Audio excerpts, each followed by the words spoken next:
मोना जरा बघ ना आता माझा हे सुरू झालं बेटा. Hello, good evening. Hi Dinesh sir.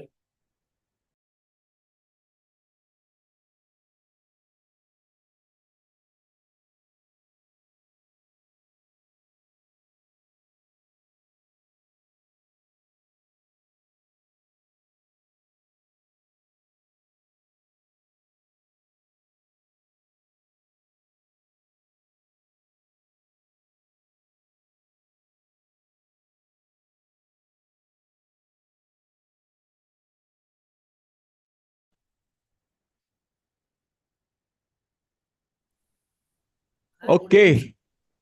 Uh, Good evening. I think let me just check just a second if I am audible and visible. I think Yes, yes. sir, you are audible. Audible, na? Okay. Ah, Santosh ji. Okay. Good evening. Good evening. Good evening, everybody, and welcome to this Saturday evening session. And today, by the way, this 7 to 8 session is supposed to be a train the trainer session. Recording is on, right? Yeah, very good.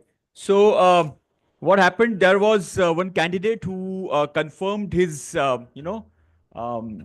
session today, but because of some, final moment, he could not, attend because he had some customer visit. Company, decided that he must go to a customer visit today. So ultimately, we didn't have. So I'm just open this forum. I'm just opening this forum for everybody. If anybody wants to take the advantage of this. Now, what is this Train the Trainer forum? Let's try to understand this. Train the Trainer has been started only and only for you guys, so that you guys can come and practice your training skills. Okay. So we have all the curriculum with you guys. So as you are going through the curriculum, as you are learning, okay, this is just a sharing of whatever you are learning in this curriculum, and what are your experiences, right? uh, and connect your learning with your own industry, and teach it to others. That's it, right? So, and I believe in one very important principle, and that principle is learn, implement, and teach. I call it as LIT. Everybody please type LIT in the chat box, everybody. And this entire journey is basically based on this, in these three principles: learn, implement, and teach. Okay. So whenever we are learning something, immediately we have to implement it. That means we have to practice it. And the third one is to teach, right? If you want to really learn something very fast, okay, master something very fast, this is the proven strategy, from various experts, that learn, implement, and teach.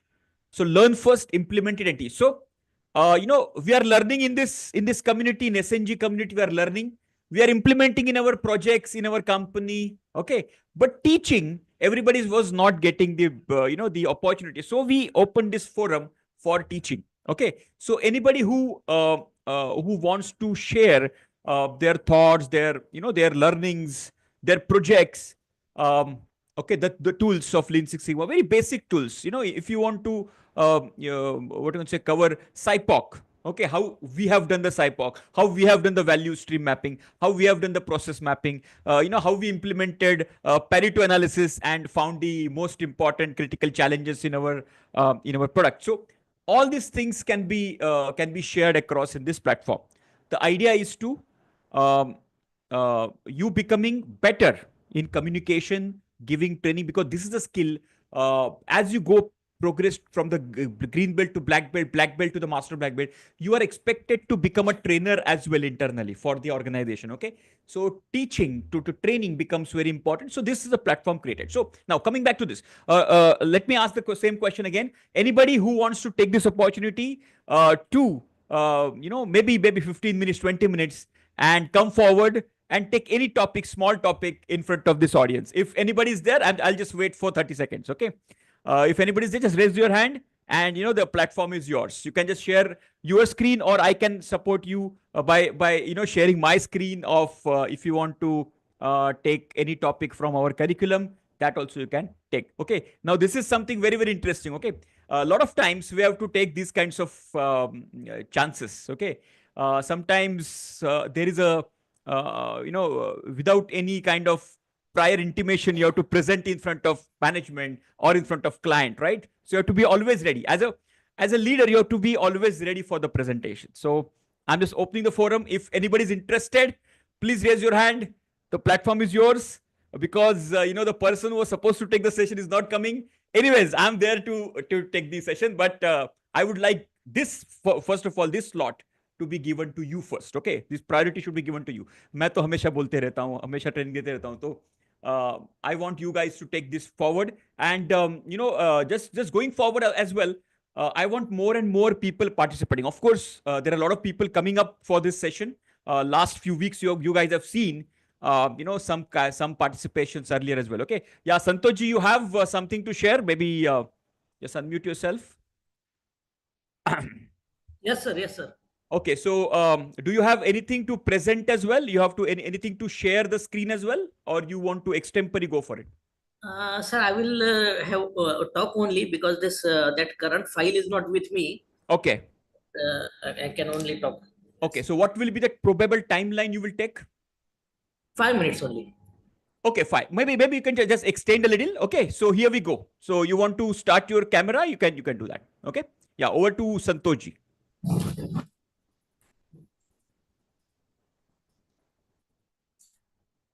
Hello. Good evening, everybody. Hello. Yeah, please respond him in the chat so that he also. Yeah. Hello. Am I audible? Yes. Yes. Audible. Yeah. So the today's topic is I did a small implementation. It was not actually Six Sigma, but we can still say it is a small part. When I was joined in the Emirates National Plastics Factory, so the customer complaints were literally pouring in. So any new person, he was not able to, even reply to those complaints, because plus routine work as well as everyday 3 complaints, almost 3 complaints per day. So what I did took some time from the top management. And I told them, sir, I need to analyze the last 2 years data. So I analyzed the data, and I made a demarcation, like what is the process area? It is a design development area or post processing, or what was the affected area, or it is a raw material stage. And based on that, I made a Pareto chart also, Pareto analysis.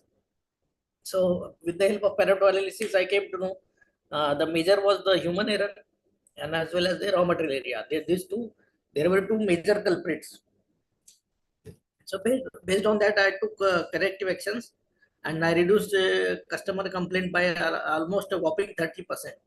So I still have that good reputation with that company. And because of that, that company called me again second time. And actually the company broke their own protocol. They will never offer a job with the employee who has left. But only for me, they changed their own protocol, and they appointed me again. So this was the implementation of Pareto analysis, and for Pareto analysis, I made in Excel, and I did breakdown. There were more than 30 defects, so I made it.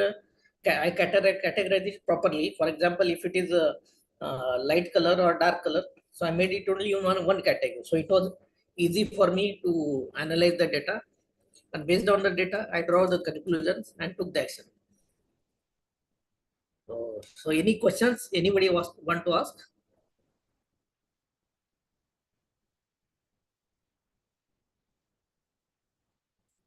Thank you, Parag sir. I will definitely share, but actually, so this is one of the example.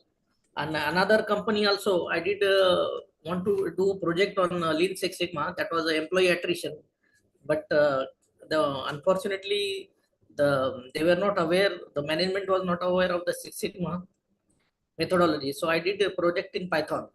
So I was able to do the exploratory data analysis, and with that also I was able to help that company to a great extent. That was done in Python. Over to you, Dinesh sir. Thank you. Wow, amazing. Santoji, thank you very much for this very small 5 minutes, very effective presentation. Everybody just type amazing Santoji in the chat box. And, see, there are a couple of learnings here. What are the couple of learnings I could make out? One is here, just use one tool. Okay, one tool which is Pareto, and look at the, look at what advantage he has got. Yes, superb, amazing, Santoji. Thanks for sharing. And only one tool, and got the results out of this one tool. That's what I always keep on saying. Okay. So you guys, whenever we are learning something, implement this. Implementation is very, very important. And second learning here is top management has to be aware. Okay, this is a top driven approach. Make a note of this, everybody. Lean Six Sigma is a top driven approach. If your top management is not aware of Lean Six Sigma, they don't know about Lean Six Sigma, they don't know their responsibilities about it, then no matter what, okay, no matter how hard you try, it is not going to help you.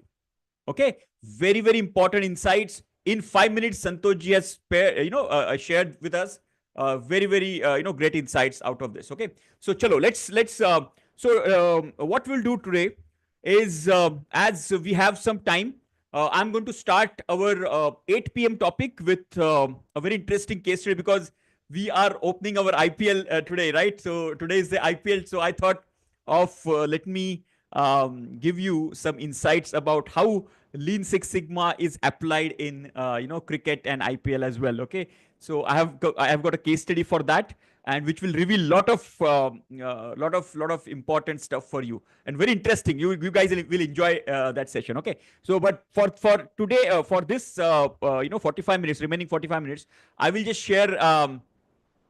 Okay, yeah, opening ceremony bhi chalu hai na, yes. But there was raining. I don't know whether we are going to have a full match today. In Kolkata, it was raining yesterday, but we don't know what is the status of Eden Gardens. Anyways, hope the match will happen and we will enjoy it.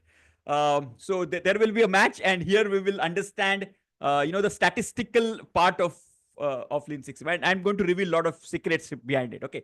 Anyway, chalo. So let me share you something interesting. Okay. Now let me share some tips about training, because you guys have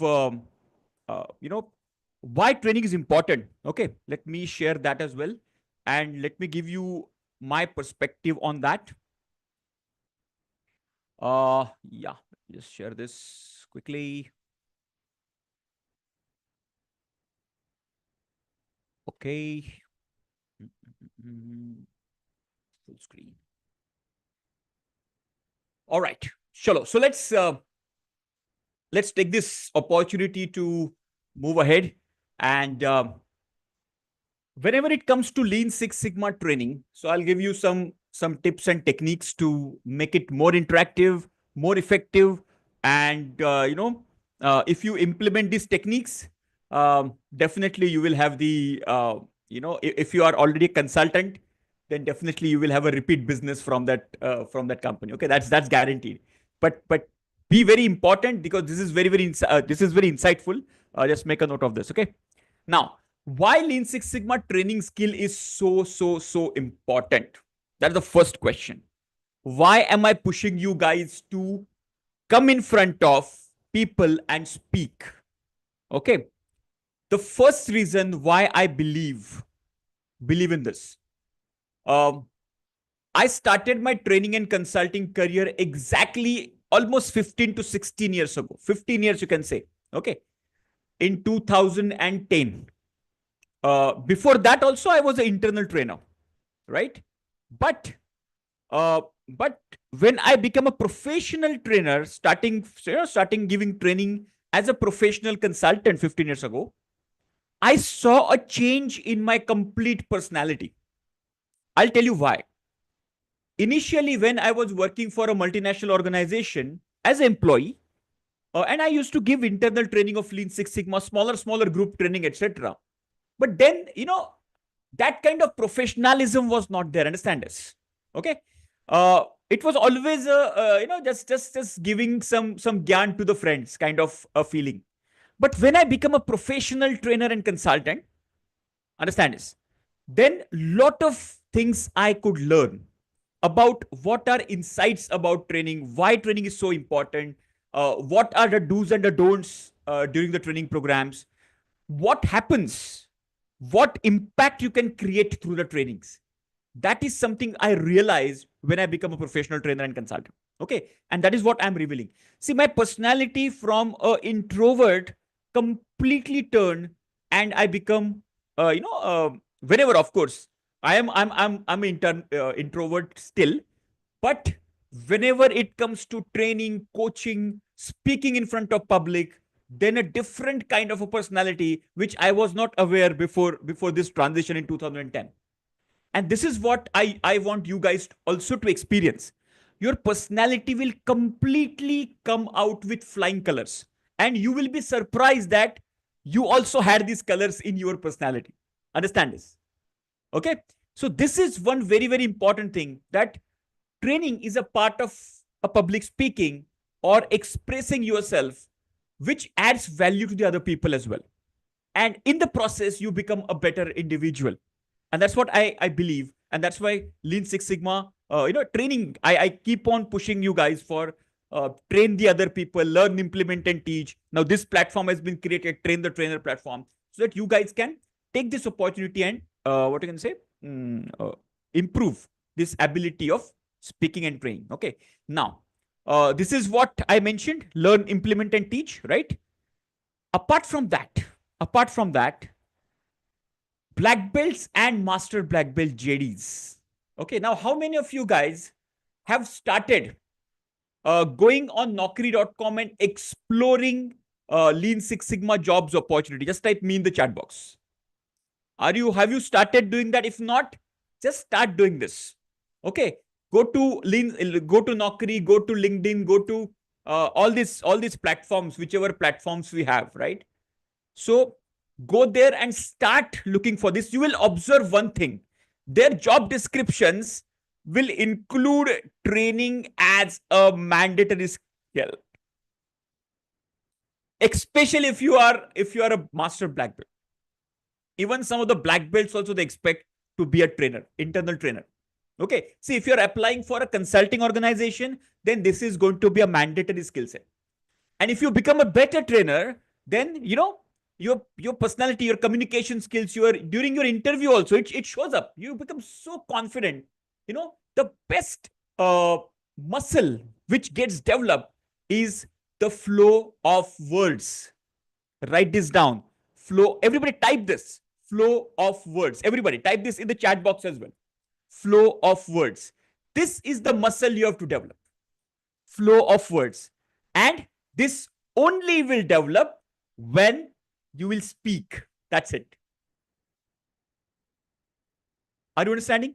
See, the best leaders in worldwide, best leaders, let it be corporate leaders, or let it be the freedom fighters, or the heads of the countries, the politicians, or whoever it is. Okay, the best leaders are the best speakers.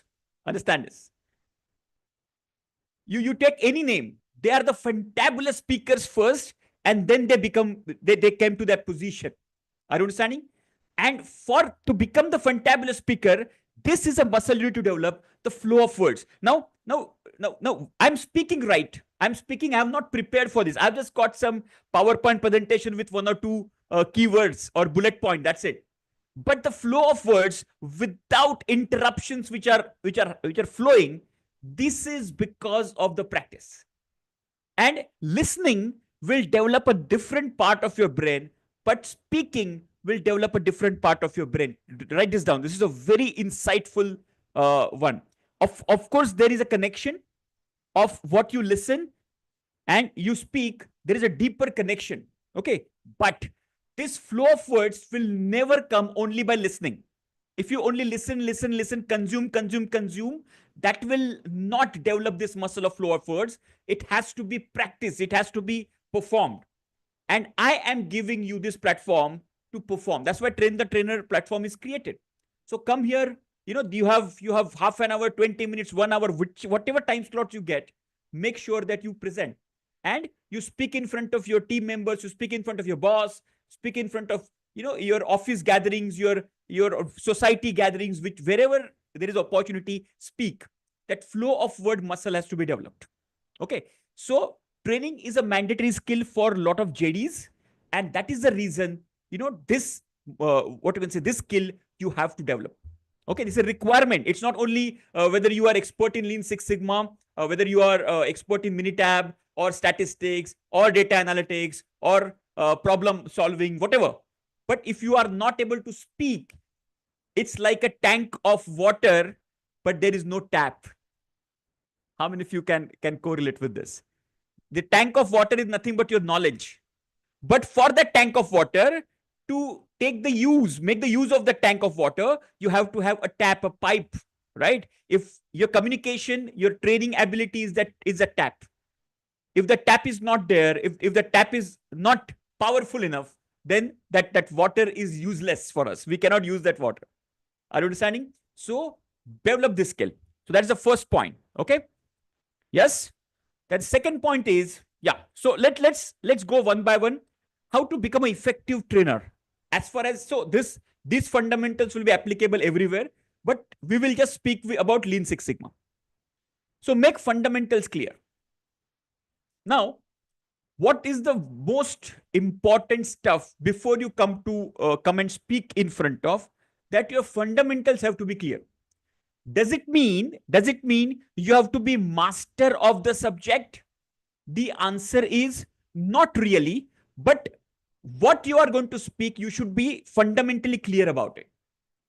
Let's say, for example, if I choose to speak about Pareto analysis, now I should be completely clear about what is Pareto, who was Pareto, and he was Italian economist. According to him, 80% of the wealth of the countries with 20% of the people. Then what happened after that? So this was an economical principle which was taken up by James Juran, one of the quality guru who who contributed to Japanese quality revolution. And then this 80-20 principle is started using in the process improvement initiatives. So all these things we start reading, make a bullet point of it. Okay.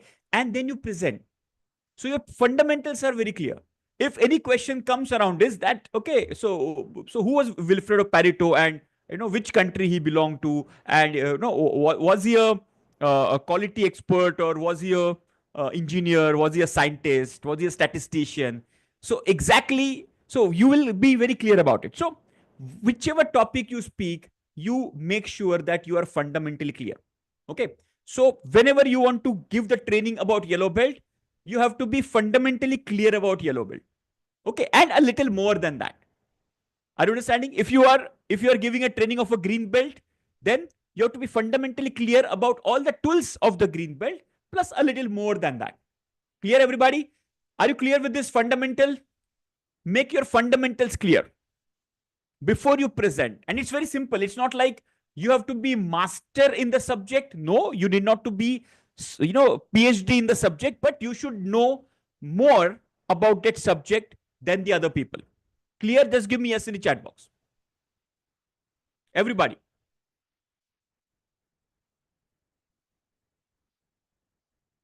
Super. See, and why it is so important? Because when your fundamentals are clear, it shows up in your communication. It shows up in your each and every word. That confidence, that you know about it, that you have heard about it, you have studied about it, you have implemented it, you have practiced it, you have trained a lot of people about it. Even though you haven't done it for 20 years, but still you are clear about what you're speaking. That is very, very important. Okay. Now, there is something called 7 seconds rule. Remember this rule, very, very important. Now, I would like you guys go back to our yellow belt training program. Okay. Our yellow belt training program basically starts at 9:30 a.m. on Sunday morning. Now, our Sunday mornings are lazy mornings. We all know that, right? Now, remember this. You guys, most of you, I'm telling most of you, stood or, completely attended that session for 4 hours. Some of you attended the extended session of 1 hour as well. So what made you attend that 4 to 5 hours of continuous? And you know what? We did not take a break in that. we don't take a single minute break in that. It's everything goes, fast. and people do not, the dropout rate is very low. How many of you have experienced this?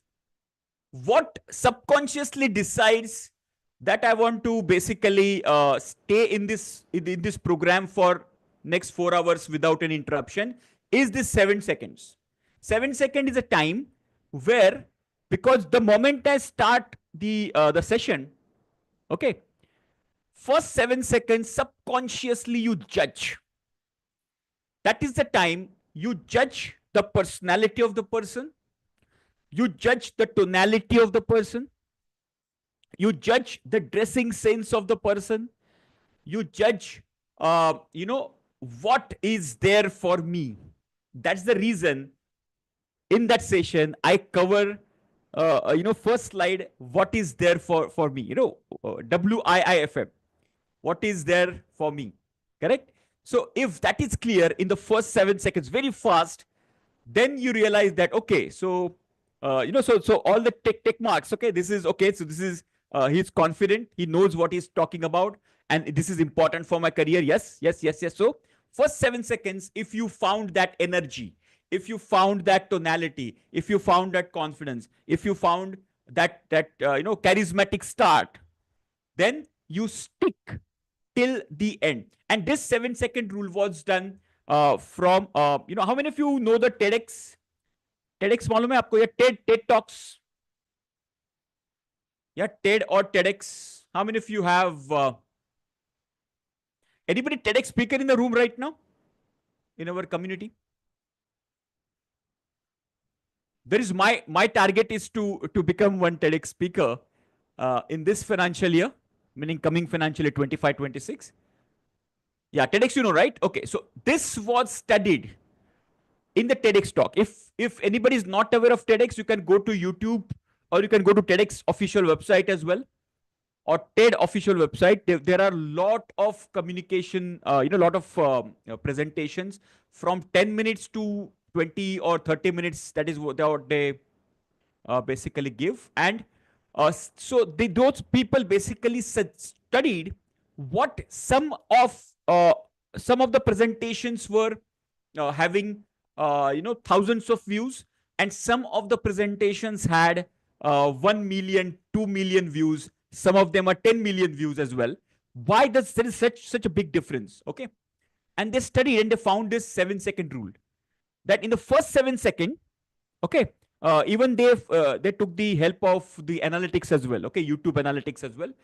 In the first 7 second, whenever people found that to be very, very interesting, those people stood there. Those people basically attended the entire session of 20 to 30 minutes. Okay, so first 7 second rules, very, very important. What you should do is, whatever you start, okay, start with confidence. Ultimately, and show, give some punches, give some interesting quotes. Like I always say that I want a commitment from you, right? I want 2 commitments before you start. I want commitment like Salman Khan. एक बार मैंने commitment कर दी तो खुद की भी नहीं सुनता. Those kind of words, so that you guys feel it interesting, okay? And you connect very well. People connect with simple, like cricket. They connect. They connect with Bollywood. They connect with music. They connect with daily things very easily than the complex things like statistics. Okay, clear? So 7 second rule is, we have to be very effective. We have to be very energetic, confident, well dressed in the first 7 second. Which, if we can conquer that 7 seconds, then initial victory is ours only. Okay, 50% victory is ours only. Clear, everybody? Just type yes in the chat box. Clear hai? So the 7 second rules comes from this TEDx analysis. Amazing, super, amazing. Now these some of the rules for the trainers. The point is, it's body and not just language. Okay, and I've highlighted body and language, so you guys have understood the meaning of it. It's not our verbatim. Okay, it's only maybe 10% what we speak. Okay, 90% is our body language, which basically engages people. Now, especially in the live session, in the online session, we only see the person only this much. Okay, very hardly we see a whole person. So in this, now we have got very limited body parts to showcase. For example, now you will never see me giving training like a news reader like this. For example, if I give the training like this, today we are going to learn about body language. Body language, it's all about, it's not verbal, it's about body language. So it is 10% verbal and 90% body language. So make a note of this, everybody. Now, if I start speaking like this, you will run away in next 15 minutes. Yes or no? The moment, what is body language? Body language is all about facial expression. Body language is all about your high eye movements. Body language is all about how you're now, because you can only see the upper part of your body, upper part of the trainer's body, how you are making the most of this. See, when I say this, how you are making the most of this. See my body language, most. See my facial expression. See my let me just let me expand this. Okay, stop sharing this. Okay, let's see the most of it. See how I'm expressing myself with the hand gestures within a very small window. Okay, and I become very animated when it comes to the real physical training, one-on-one training. Okay, meaning in the corporate training, etc. I become very animated, very energetic, because then the entire display of the body, I walk across, in the with the people, etc. So I communicate, go closer to the audience, and so those things we can do when we are in the offline event. But when it comes to online event, make most of it. Okay, so whichever part, at least showcase, at least up to your chest. Okay, from the top up to your chest, and use whatever. So use your facial expression, use your hand gestures, body movements, so that people will engage with you. See, naturally I've done. People will engage with you. Have you ever seen this? So this is happening completely subconsciously. I'm not doing it. It is happening subconscious. Just like while driving, we shift the gears, right? It happens subconsciously. Similarly, when you practice this, along with the flow of thoughts, this body gestures also will happen, subconsciously. And this is what we need to practice. Okay. So the most important part is not only what we speak, but our body expression as well. Body expression make more impact than the verbal expression. Are you clear with this? Very, very important point. I will share this presentation with you, by the way. Are you clear with this? This is very, very important points I'm sharing, guys. Clear hai? And this is not covered in Lean Six Sigma, by the way. Okay, and see, Lean Six Sigma is a subject, is a methodology. We are here to become leaders. And we are becoming expert in Lean Six Sigma, and we are becoming leaders as well. Okay. And I'm going to cover a topic today after my 8 to 9 session. Okay. Yes. So the next one is, you just need to be one step ahead of them. That's what I mentioned. Do I need to be master of the subject? Do I need to be, PhD in the subject to give the training? The answer is no. But you should be only one step ahead. It is just like, if you want to give the training to the 5th standard students, you have to be at least to the 6th standard. That is good enough. Okay. You need not to be a graduate or a 12th standard. You just have to be a 6th standard to give the training to the 5th standard people. Are you clear? And see, you are speaking in front of people, a subject they want to listen from you. That means they don't know about the subject. Most of them, they don't. Of course, there are few people who are already aware of the subject. For them, it will be a refresher. But most of them don't know the subject. And we believe that, we are aware of it. That means they also must be aware of this with the same degree of clarity. But it is not the case. So if you are one step ahead, if you know something better, just express yourself, explain what you know. If they know already this, that will be a refresher. If they don't know, that will be a value addition for them. Okay, so remove that obstacle from your mind, or objection from your mind, that do I need to be expert? The answer is absolutely no. Even if you are one step ahead of them, that's good enough. Okay, now, yes, this is very, very important.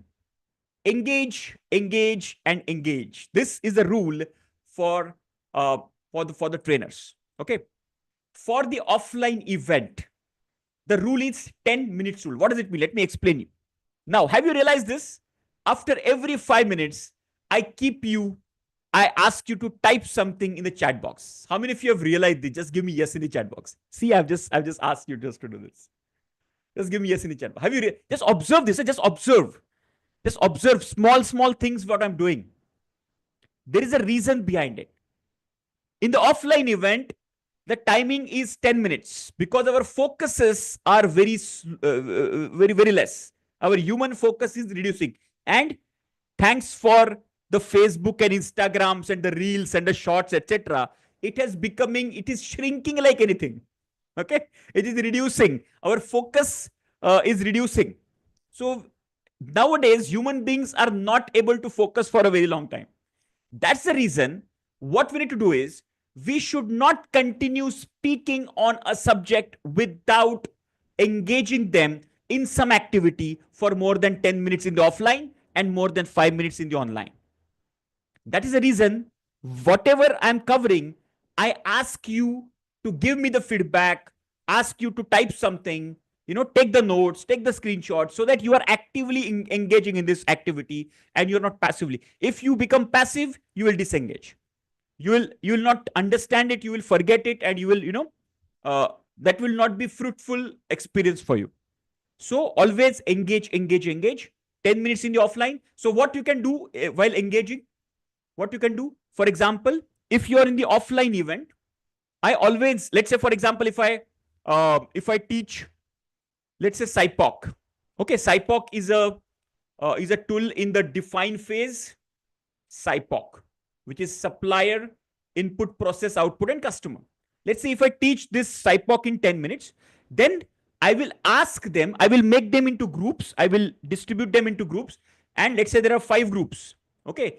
So I will ask them to make 5 SIPOCs in next 5 to 10 minutes. So they will make their own process and they will make their own SIPOC. And maybe if the time permits, I will ask 1 or 2 people to present it as well. This is called engagement. If you don't do this, I have seen people, and you also would have experienced this in some of the big colleges. Okay. The professors come with the back, to the students. They write something on this, on the board. They don't care whether anybody understand this or not. They complete their topic in that, and they go away.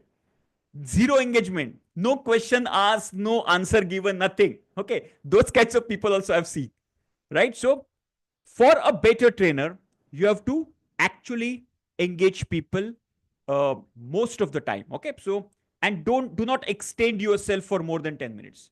If you're extending, then people will start yawning, people will start disengaging, people focus will go away. They will now understand this. In this, another important insight I'm sharing with you. When you are doing an activity, your concentration level is utmost.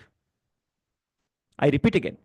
Whenever you are doing an activity, that means actively you are doing an action, your concentration is utmost. When you are passively listening something or passively reading something, your concentration basically falters. How many of you agree with me? Just type yes in the chat box. Give me yes in the chat box. How many have experienced this? That means whenever you are, let's say, reading the book, don't just read the book. Along with reading, take the notes. Don't just sit and read, just walk and read. Isn't it? Okay. How how I read? I always put a book in the hand. I keep the book in the hand like this. And then I put the, if possible, if I have the audio book of that, I put that. And then whichever topic I found it to be interesting, then I stop there. I pause that audio book. And then in the physical book, I make some notings, I make some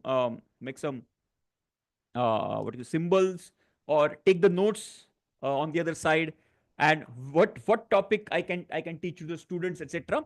So this way you are practically engaging a lot of others, other senses as well. It's not only reading passively. If you're reading passively, then after some time your mind will start diverting and you will forget whatever you're reading. Okay, so make sure that um, you are practically actively engaged in this, and you have to do the same thing for the audience. You have to engage them practically. Okay, ask them to do something, ask them to present whatever you have. Let's say you explain them standard deviation, so ask couple of them to come on the stage and explain standard deviation with some other example.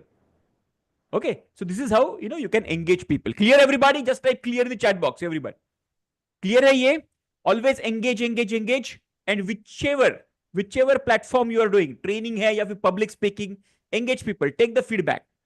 Okay, otherwise you are speaking continuously and they're listening continuously. After some time you will understand that they haven't understood anything. Okay, superb, amazing. Now incorporate interactive activities. That is very, very important stuff. Okay, in our what you can say, in our training, okay, in corporate training, etc., we have lot of interactive activities, so we create a factory, a virtual factory, and we run that factory, and we give some roles. There will be some defects we create, and through those defects we brainstorm what kinds of, so it's all about very, very interesting interactive activities we do. And with the interactive activities, people understand group activities, interactive activities. We ask them to do something together. Okay, so those interactive activities are very, very important for them to learn as well. Okay, so that's what I said. When you are practically engaged, your focus, your concentration, your grasping power will be at the peak. Okay, now whenever there is a training program, now if you would have remember, okay, now Santosh ji just extemporally shared his experience for 5 minutes in the beginning of the session. I asked him that how much time do you need? Okay, so he said just 5 to 10 minutes, not more than that. Okay, so always make sure that whichever training you want to give, first judge the timing. Let's say, for example, now this session, understand this. Now this session, if I have to take it for 2 hours, I will give more examples. I will do some exercises with you, etc. Okay, if the same sessions, the same PowerPoint presentation, I have to do it within, let's say, 30 minutes, I will have to cut short some of the examples, cut short some of the activities. But the training is very, very, the content has to be delivered in the stipulated time is very, very important. So what we do is we break down this training, entire training, into equal amount of parts. Okay, let's say, for example, so I'll give you example of, let's say, yellow belt. Okay, the yellow belt training.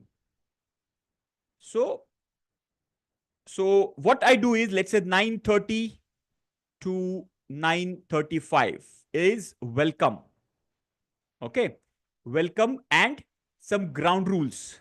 For example, there will be examination at the end of the session, and you have to, what you can say, you have to attend the session, you have to take the notes, you have to give the examination, submit the examination to get yourself certified. So these are the ground rules I set. Then from 9:35, let's say, to 9:45, I introduction to Lean Six Sigma. Okay, Lean Six. I just give you example. Okay, and I write this down on the piece of paper. Then from 9:45 to 9:55, I will speak about Six Sigma. Then for the next 10 minutes, I will speak about Lean. Then next 10 minutes, how they, I speak about AI and how Lean and Six Sigma work together, LSS together. Okay, so this way, I break down the topics and the duration. Are you clear? And see, sometimes what happens, sometimes you finish early, sometimes you finish late. But even though that is okay, some kind of variation will be there, but you will get a structure in front of your mind. And Divide that into break number 1, break number 2. If let's say there's a complete 1-day training program. So generally what happens, so let's say if I start at 9:30, so around 11:30, we will give the break of tea break of 15 minutes. Okay. 15 minutes. Then around 1:30, there will be lunch break. Generally, lunch break is given about 45 minutes. Then around 3:30, again, there is a tea or coffee break of 15 minutes. And then around 5:30, we will stop the session. So from 9:30 to 5:30, there is a complete 8 hours. So we should know the break. Now, because we know the break, there are always chunks of 2 hours. So 2 hours, 2 hours, 2 hours, 2 hours. These are the 4 chunks we have. And in those 4 chunks, now we have to basically fit the content one by one. 5 minutes, 10 minutes, 5 minutes, 10 minutes, 5 minutes, 10 minutes. Clear? So if you break, the training program in structured way, what you can do is then after, during the break, you just assess whether you guys are, you are on the track as far as the timing is concerned, or you are a little delayed, or you are, consuming the less time to cover the content. Okay. Clear, everybody? So make a breakup of this. Even after hundreds of training program, I do this exercise for my yellow belt, for my green belt, for my black belt training program every day. Every training session, I do this breakup. Abhi to even 2 hours, 2 o'clock in the midnight, also somebody asked me that analyze phase hypothesis testing. I will say, third day after lunch, this topic will come. I'm so confident and I've done it so many times, but still I do it as a ritual on the piece of paper. Are you clear with this? Just type yes in the chat box. And during the break, you have to basically check people, whether we are going on the right track as far as timing is concerned or not. Clear hai? So first make the break, and between this 4 hour, 2 hours of chunks, you fit the content properly. Okay. Superb. Now then the tonality, very, very important. Tonality is very, very important. Now what is tonality? Tonality is nothing but the tone in which you are giving the training. Okay. Now tone can be, there are so many types of tones. So tone can be aggressive tone can be dominating tone can be submissive tone can be friendly tone. Okay. So there are various types of tones you can use. But for a trainer, now these subtle observations I learned when I become a professional trainer and consultant. Now, I'm coming from a mechanical engineering background. I'm coming from a manufacturing background where I used to work before I became a trainer and consultant in Lean Six Sigma. I used to work in, with big machines. Okay. There used to be huge sound, which was coming, vibrations and sound. So whenever we used to communicate in the factory, we used to speak louder. That's why some of you might find me a little louder than a normal person. Okay. The reason was because we used to speak a little, on the higher pitch. We used to now what happened when I started giving training. Okay. In the initial few months, I started getting feedback from the service industry people. Now, service industry, like, BPO people, like, banking people, like insurance companies, etc. That the trainer is a little louder.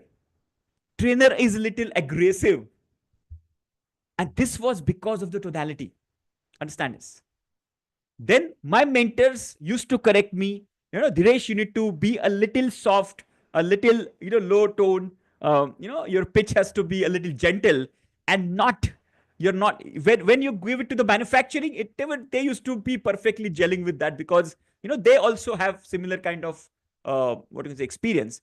But when it comes to the service industry, then, the people who are working in the calm environment, in the offices, in the AC environment, they don't have that kind of exposure to the machines and the big noises. Okay. So for them, I was a little louder. So tonality makes a very important impact as far as the training. So I take care of this. Whenever I go, I make sure that I change my tone, I change my what you can say, speed, the pace, etc. according to the if I go to, let's say, for example, any country where English is not their primary language. Okay, for example, let's say if you go to there was a company in Indonesia, okay, where the people, the audience, the English was their language, but it was not the primary language. Okay, so we have to speak very slowly.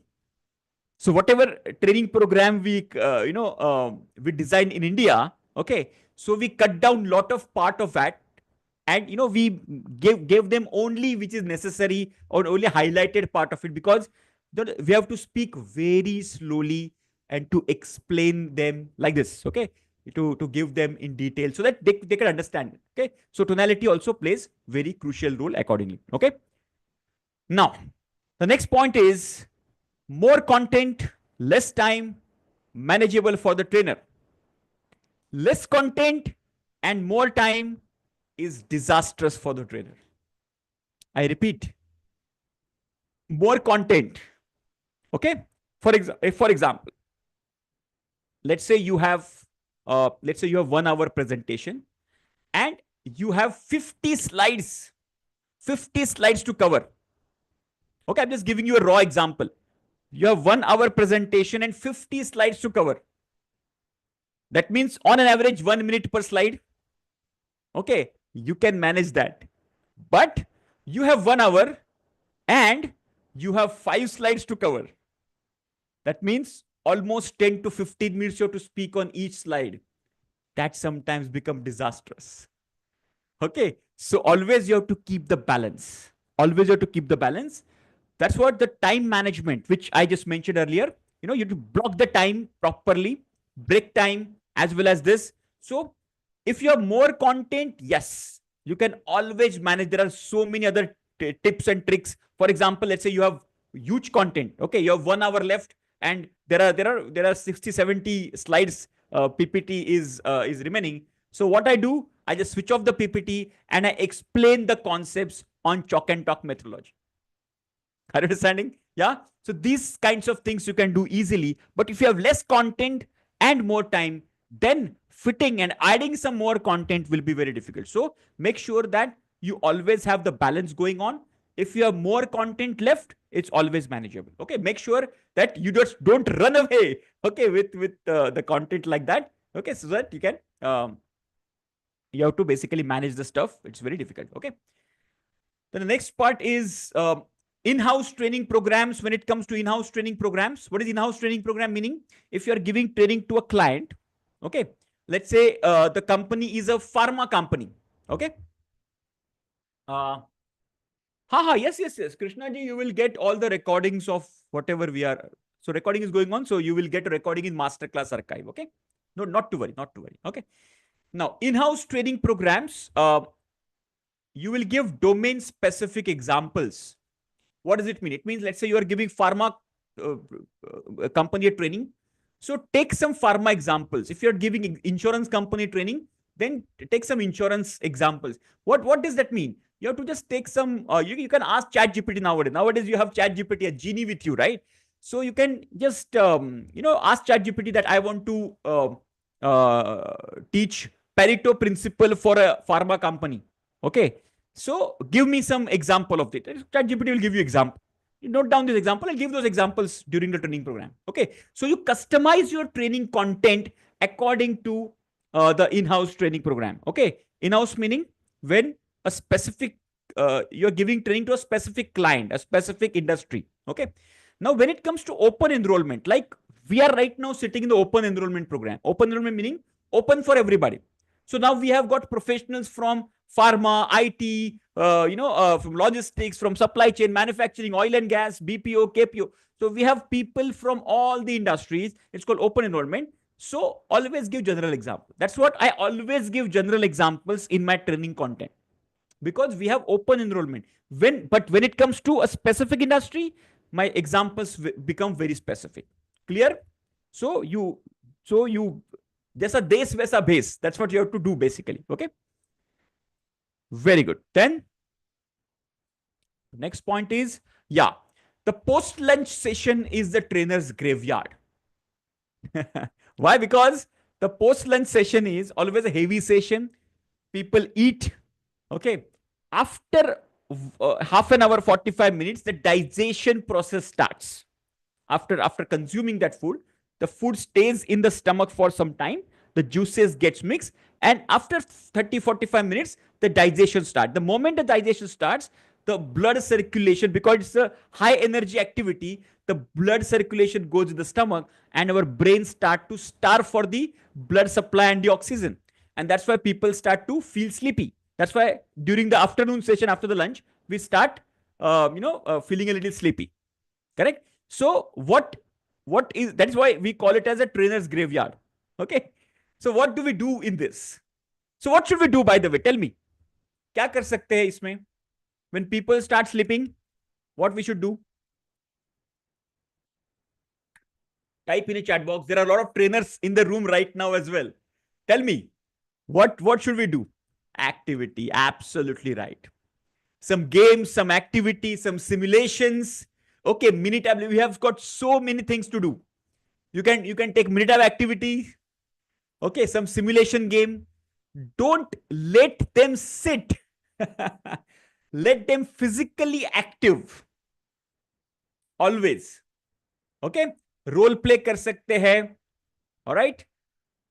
Yes, so avoid making them to sit. Ask them to act. So post lunch is activity time. That's what it's called, trainer's graveyard. Okay. And if the audience is sleeping, is the time to wake up that trainer. That is the punchline for me. Yes. Because your audience is your mirror. Your audience is your mirror, guys.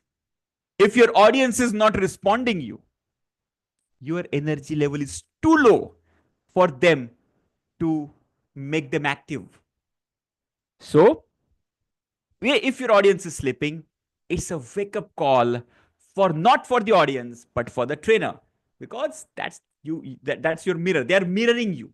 And you have a power. Okay. See, training, I found it to be fantastic way to establish your authority. That's why in the consulting projects, we put the training in the forefront. We put the training in the first point. Because when you give the training in those 4 days, 5 days, whatever duration, people, the audience start to see you as an authority, as a guru. They accept you as a guru.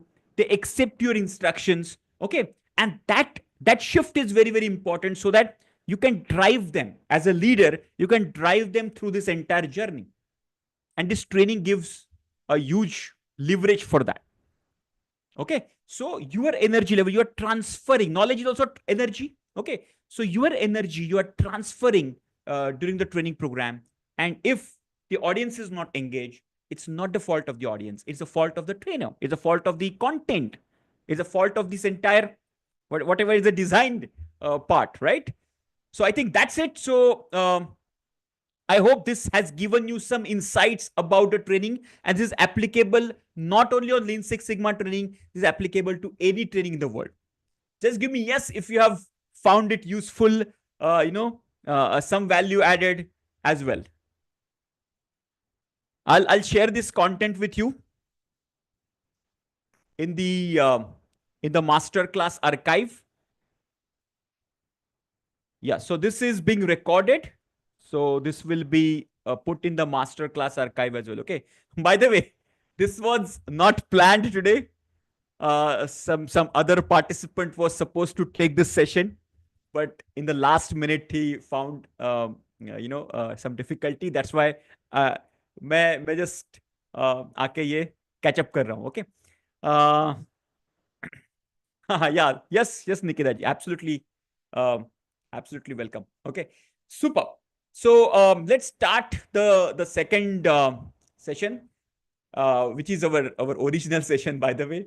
And the session is about, I've chosen this session specially because we have the IPL opening which is next couple of months now. People will be, will enjoy this entire journey of IPL, a shorter version of cricket, which is most exciting. 3 hours may we get the result, and a lot of matches go very the last ball finishes, etc.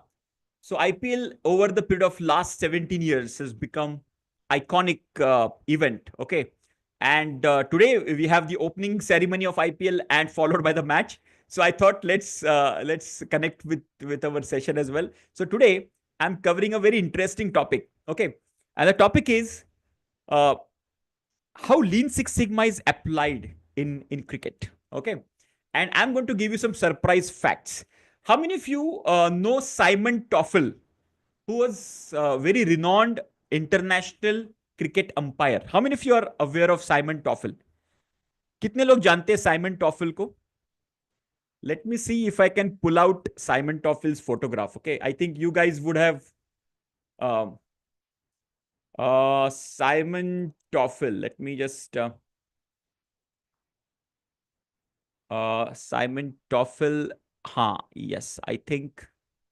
Okay. Yes, I found one. I found one photograph of his. Let me just share that so you guys can. Okay, so he's Simon Toffel, very famous umpire. Of course, he's retired from the international. He's from Australia. Yes, Australian umpire. Yes, now you can. The face is familiar, right? And he served the international umpiring for almost couple of decades, if not less. Okay, very powerful.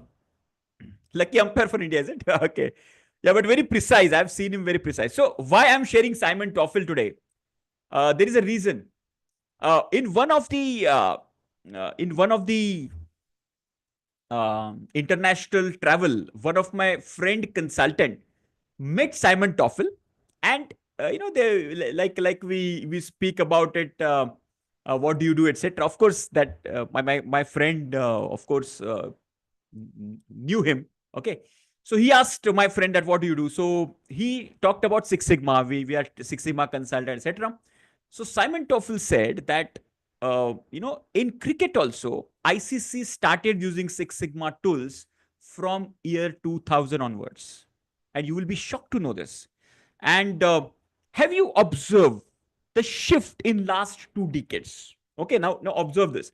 Have you observed the last 2 decades, the shift in the umpiring and the increase in the accuracy of the decision making? Just type yes if you have. Have you observed this? Just last 2 decades. Okay. Because earlier it was, runouts were not given properly, the leg befores were not given properly. Nowadays, there is a third umpire, there is a Hawkeye, there is, there are so many technological things which have now no balls also are given by the technology. So accuracy has increased phenomenally. Earlier it was all human error. अगर umpire को लगा तो out, umpire को लगा. Ultra age, yes, ultra age also has played an important role. Okay, see, imagine in the in Eden Gardens where 1 lakh people can sit, in 1 lakh people screaming, what a small nick. It's inhuman to hear that small nick, right? So now hotspot and sneakometers and ultra age, there are so many technological advancements. It has started from Six Sigma implementation. Okay, because ICC realized that there has to be something has to be done. We cannot only rely on. And now see these umpires, if you see, almost all of them are 40, 50 plus aged umpires. So their eyesight and all the other stuff. By considering all those stuff, they thought of taking this advantage and they took the help of Six Sigma. That is point number one. Second point is, how many of you have observed? How many of you have seen?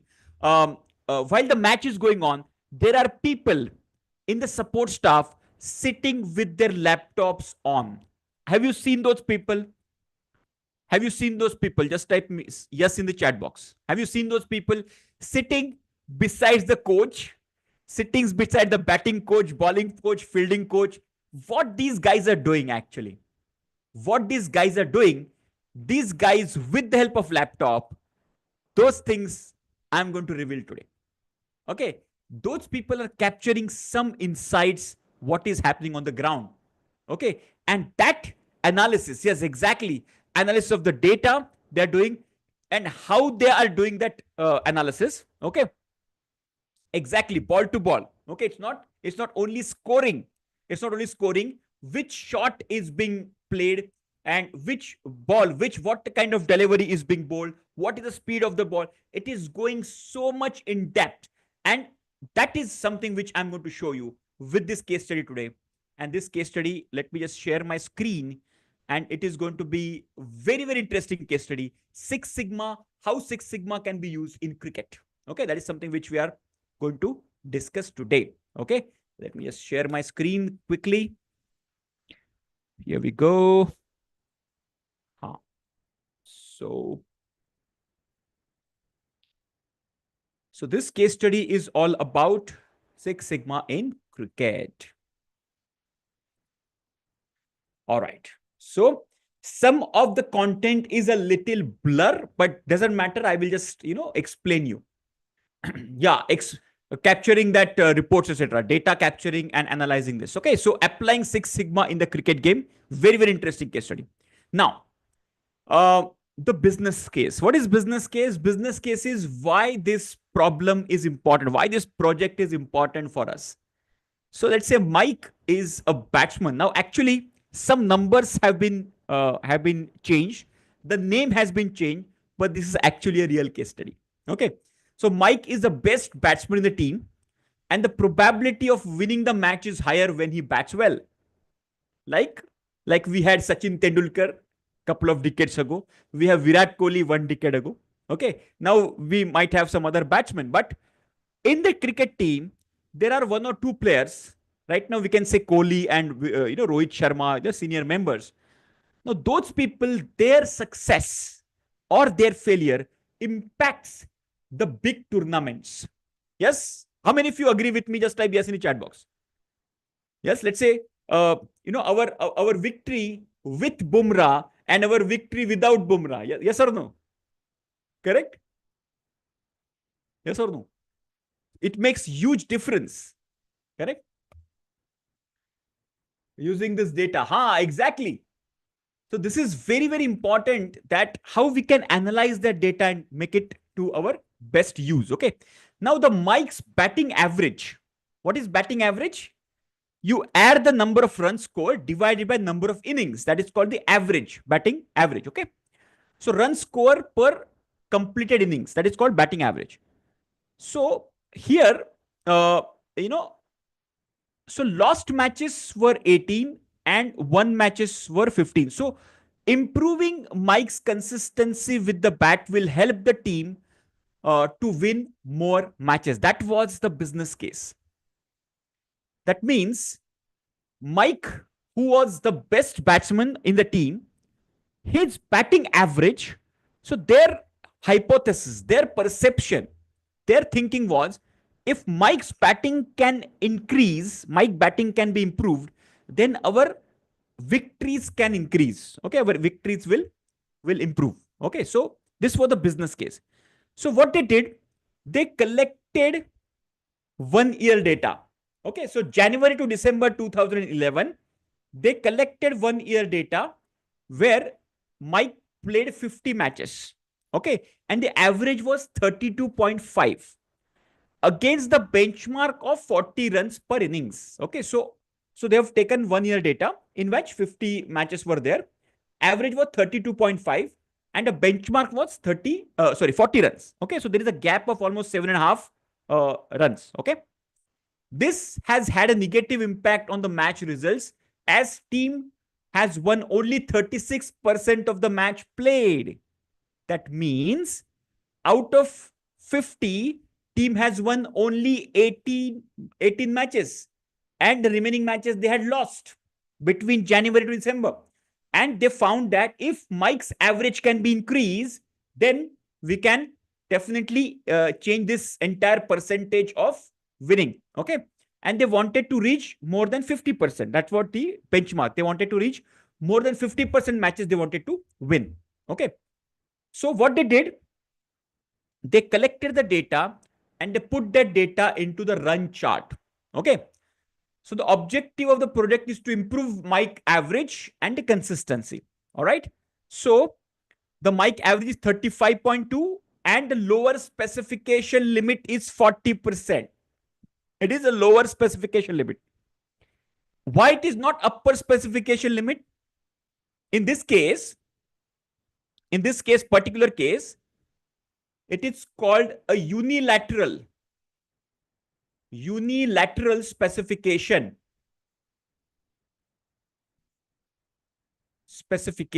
Okay. What is unilateral specification? Mike has to score 40 and above. 40 and above. But can we say Mike has to score between 40 and 60? Can we say that? We can't say that, right? And that's what is called as unilateral specification. Okay, let's say your child is studying and now he's attending, he or she is giving his final exam. So he'll give them some target, right? At least score 90% above. Will you give specification like 90 and 94? You will never. So these kind of specifications are called a unilateral specification. So this time it is called lower specification limit. That means at least Mike has to score 40 and above, whatever above is always welcome. Okay, but at least 40 runs he has to score. Okay, and this is called a run chart. Run chart is also called as time series plot. Everybody make a note of this. How many of you are aware of time series plot? Time series plot meaning the performance plotted against time. So these are the 50 performances in a year. Every match's scores runs are plotted against time. Okay, from first match to 50th match. Are you clear? Just type yes in the chat box. Time series plot meaning the performance is plotted against time. It's called time series plot. Clear hai? So this 40 is nothing but the target, which is the lower specification limit. Okay. So of course there are some centuries also. You can see some hundreds he has scored as well. 100, 100.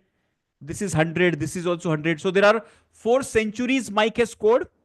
And there are some 50s as well. So this is a 50. This is a 50.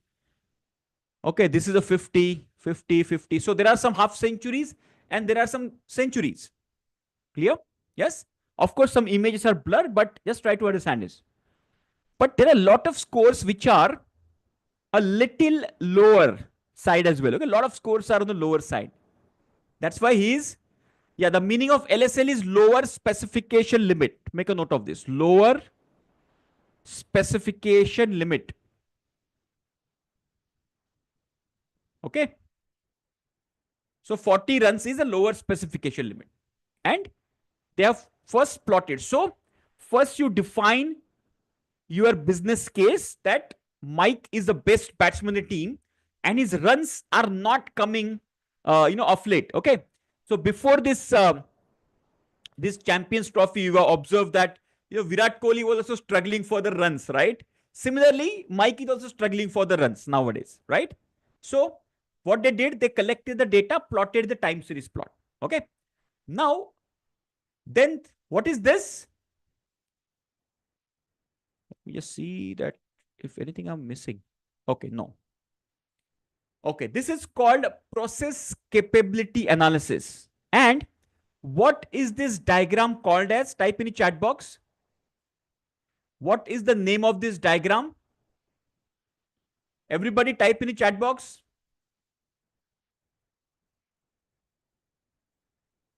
Exactly. Histogram. Absolutely right. Histogram, right? Histogram is, I always say this, it's the word as histo meaning historical data of 50 data points and gram meaning the graph. Okay, it is a graphical representation of historical data. It's called histogram. Now, or is it called as frequency distribution as well, right? So this is, let's say, so 0 to 10. Mike has scored almost 17 to 18 times, let's say, between 0 to 10. Okay. Or 10 to 20. Maybe he has scored around 12 times. between 20 to 40, or they would have taken 15, 15 each, or okay. So around 40 marks, he has scored around 6 or 7 times. Okay. So frequency in which he has scored. Now tell me, after observing this, there are two types of histogram. One is, or two types of distributions, I would say. One is called a normal distribution. If I connect, it will be a symmetrical distribution. And other one is called as skewed distribution. It looks like this. Now observe this. Is it a normal distribution or skewed? Skewed का spelling ऐसा है, skewed, skewed. Are you observing a skewed or a normal distribution? Wow, it is a right side skewed. Fantastic. If I draw this, if I draw a bell-shaped curve, it will be like this. Yes or no? Are you observing this? Are you observing this? This is called as right hand side skewed. Right hand side skewed, RHS. Because the highest values are on the right hand side. So the tail is extending on the right hand side. That's why it's called as right hand side skewed. Clear? Now, now this is very, very important. Skewed means the variation. Yeah, the variation is very high in the skewed distribution. Okay. So whenever you have right hand side skewed distribution, actually statisticians take median into consideration rather than mean. Okay. So mean is a simple average. So median is, what is median, by the way? Median क्या है? If I arrange the data from the lowest to highest, what is coming in the center, central value is the median. Okay, let's say for example, if this is a score of Mike, 10, if I'm arranging in the ascending order,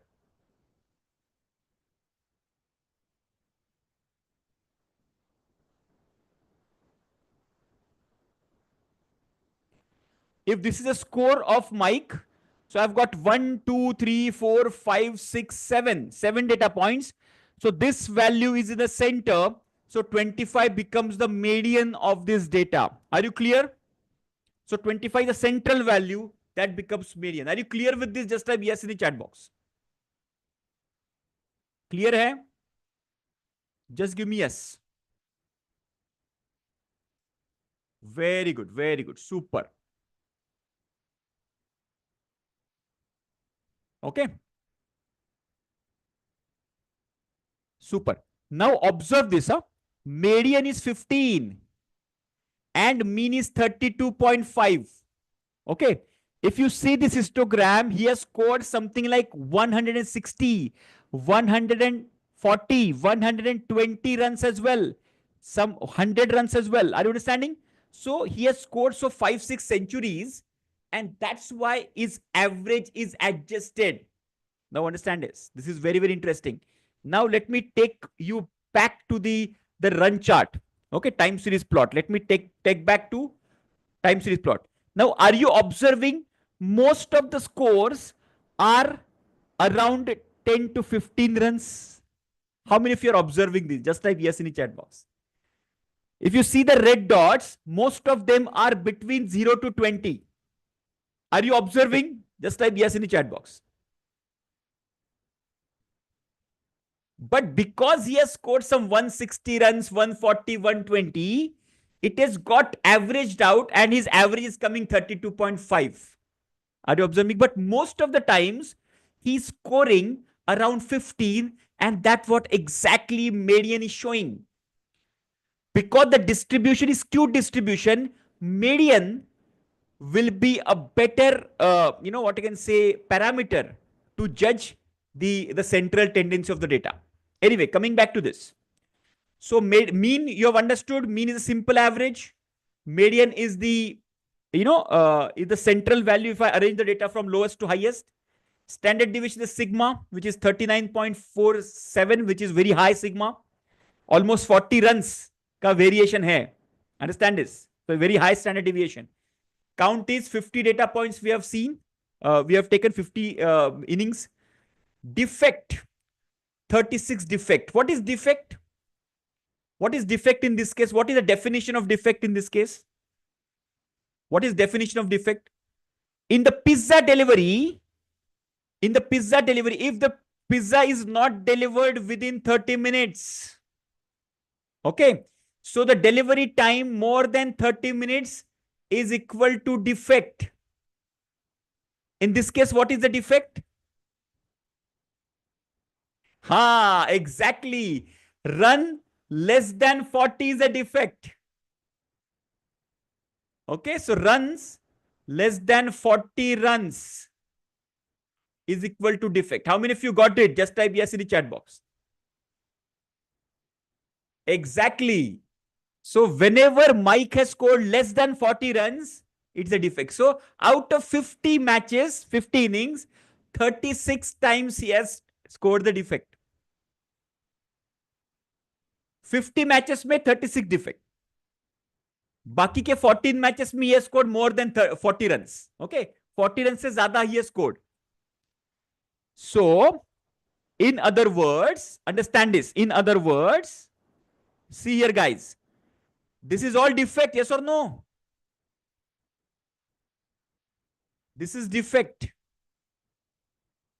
and this is accepted because this is what is he has scored more than 40. Just type yes if you have understood this. Because lower specification limit is 40. Whenever he is scoring more than 40, it is accepted. Score lower than 40, it is a defect. Clear? Very good. Now what is DPMO? Till now everybody is with me. Just type yes in the chat box. यहां तक समझ में आ रहा है? Mean, median, standard deviation, count, defect. With me everybody? Okay. Now what is DPMO? DPMO stands for defect per million opportunities. Defects per million opportunities. What is the formula in this case? Let's say, understand this. If we have 36 defects in 50 innings, okay, so how many defects in 1 million innings? Can you calculate this? एक बार calculate करो, type in the chat box quickly. If he has made 36 defect in 50 innings, how many defects he will make? That is X in 1 million, which is 10 lakh innings. If Mike plays 10 lakhs matches or 10 lakh innings, how many defects he will make? Calculate in the chat box. So X is equal to 36 by 50 into 1 million. Can you just calculate this and give me the answer? Fantastic. It is 7,20,000. So 36 by 50 into, so 1 million यहाँ पे जाएगा ना? So denominator में वो वहाँ पे numerator में जाएगा. 36 by 50 into 1 million, which is 7,20,000. This is called DPMO. That means out of 50, if you are making 50, out of 50, 50, if you are making 36 defects, so out of 1 million, you will make 7,20,000 defects. Okay. Now we have got a table. I'll show you a table which can convert.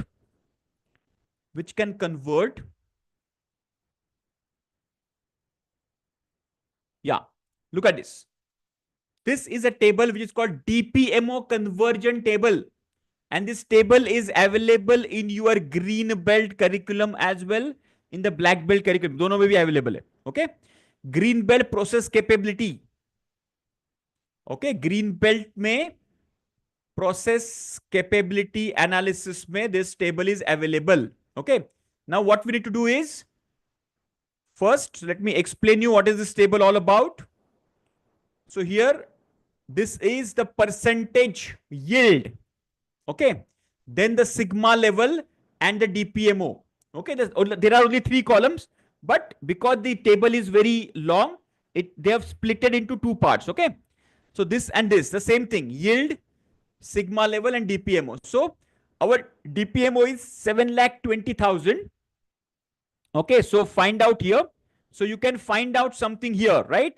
7,20,000. So 7,20,000 meaning 0.9. That means our sigma level is 0.9 sigma process. So right now it is 0.9 sigma process. That means our process capability is at 0.9. Clear, everybody? So you calculate the DPMO and go to this table and find out your sigma level. Very simple. Clear? 7,20,000 is 0.9, and that's what is shown in the table as well. If I share with you the table, I'm going back to the presentation once again. So the sigma here is 0.92, which is 0.9, you can say. Clear? Just type yes in the chat box, everybody. Clear hai?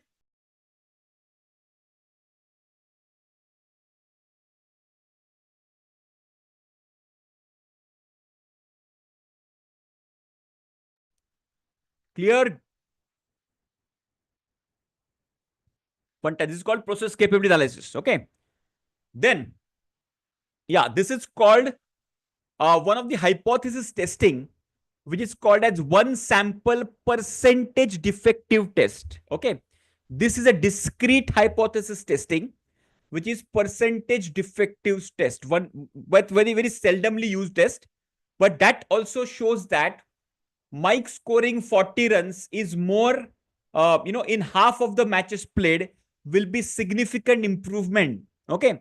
That means if Mike scores more than 40 runs in more than half of the innings he's playing. Okay. So right now it is what you can say. Right now, Mike is scoring.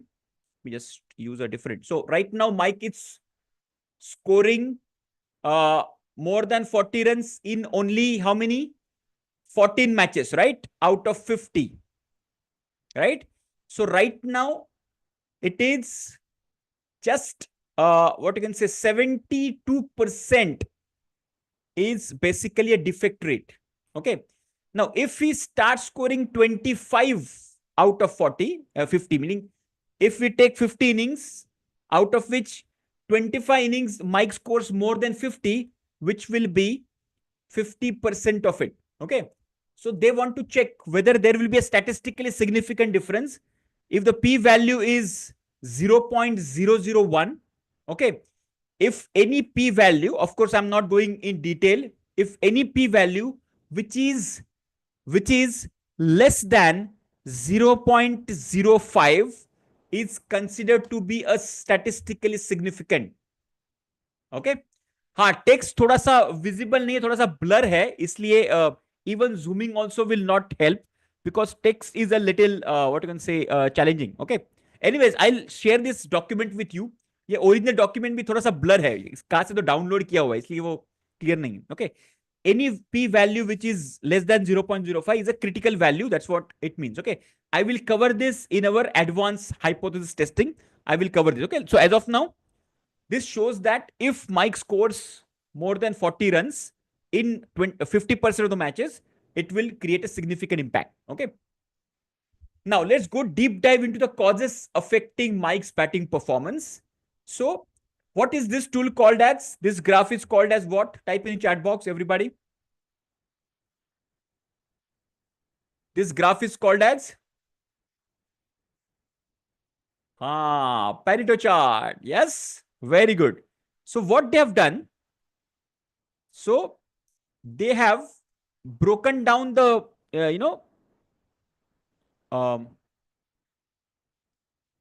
whenever he has scored less than 40 runs.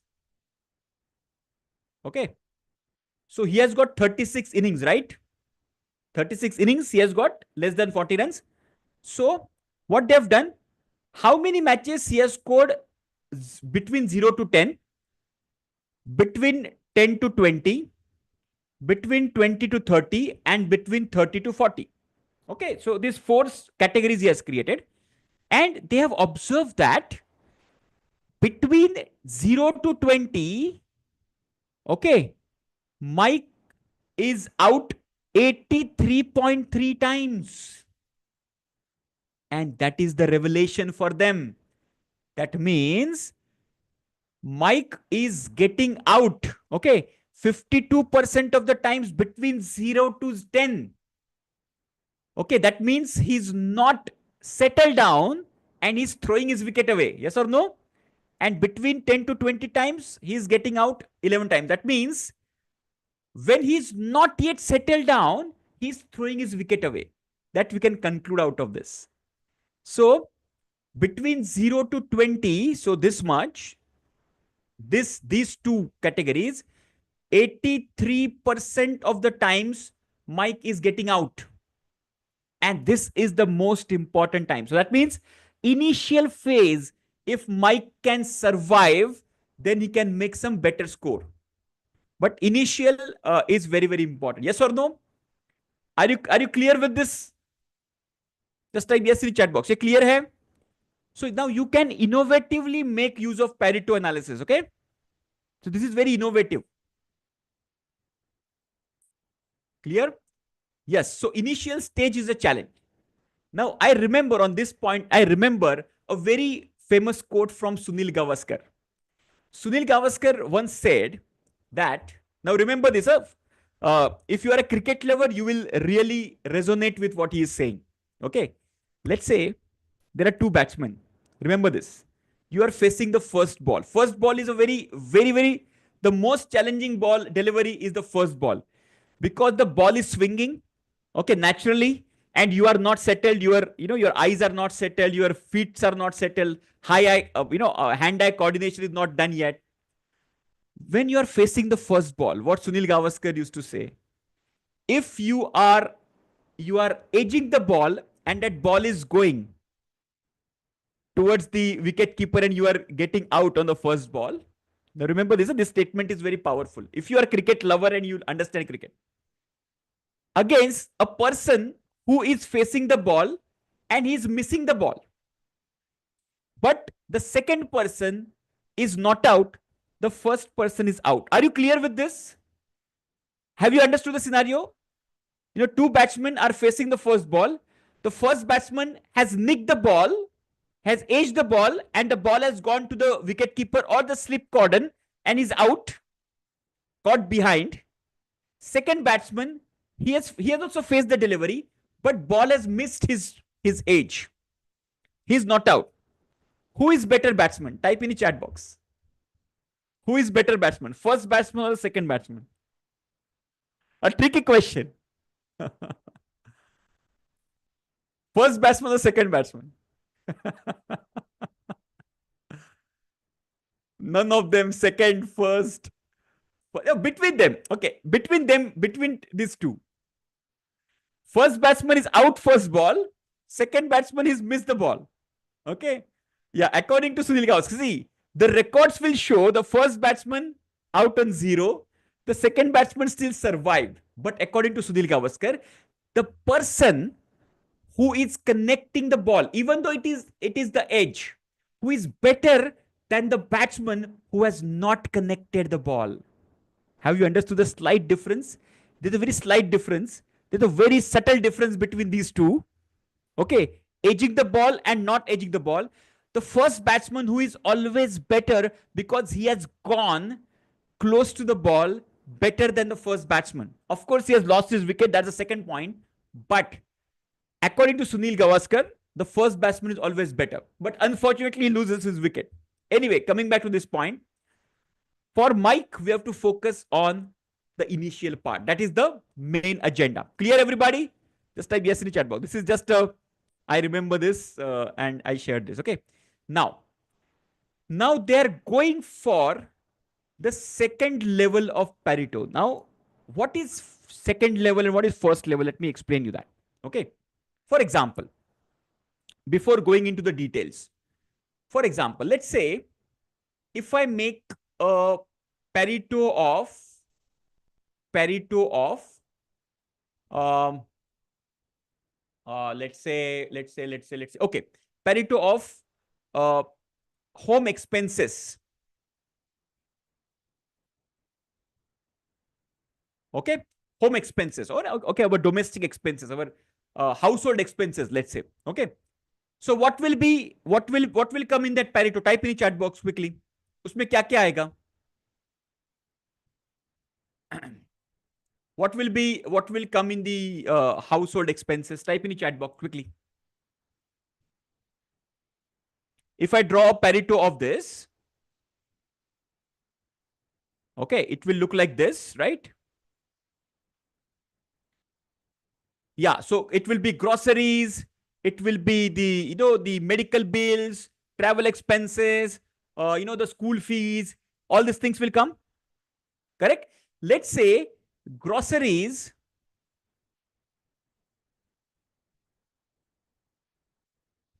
is the biggest. So this is called, the domestic expense or the household expense is the first level Pareto. Then what I will do, I will go deep down into groceries and I will do a Pareto of groceries. In groceries, what are the biggest contributors of the expenses? And this is called a second level Pareto. Are you clear? So in the groceries, there will be food grains, there will be, oils, and there will be the rice, dal. So all these things will come. That is called second level Pareto. I can go to third level Pareto, fourth level Pareto, etc. Are you clear with this? Just type yes in the chat box. Clear hai? Super clear? Okay. So we are going deeper into this. Now this is a second level Pareto. What they have done is, now innings score less than 20 runs and innings score more than 20 runs. So they just want to differentiate what are the different types of deliveries he is getting basically out. Okay. Now, the biggest reason he is getting out is caught behind. 50% of the time, he is getting out in caught behind, meaning caught by the keeper or the slip. Okay. Then the second is the leg before wicket. So these are the dismissals when Mike is getting out below 20 runs. When he scored more than 20 runs, he is getting out caught outfield, which is caught near the boundary line. Okay. Then the second is clean bowled. The third one is the LBW. Can you see this, the difference? So they have taken the data.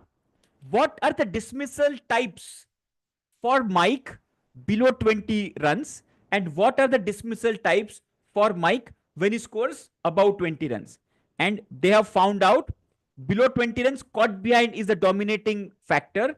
And above 20 runs, caught in the outfield, which is near the boundary line. This is the most important factor. Are you clear with this? Just type yes in the chat box. So this way, and this is what those people sitting in the dugout do this analysis on the laptop, guys. Okay, so, and you know what?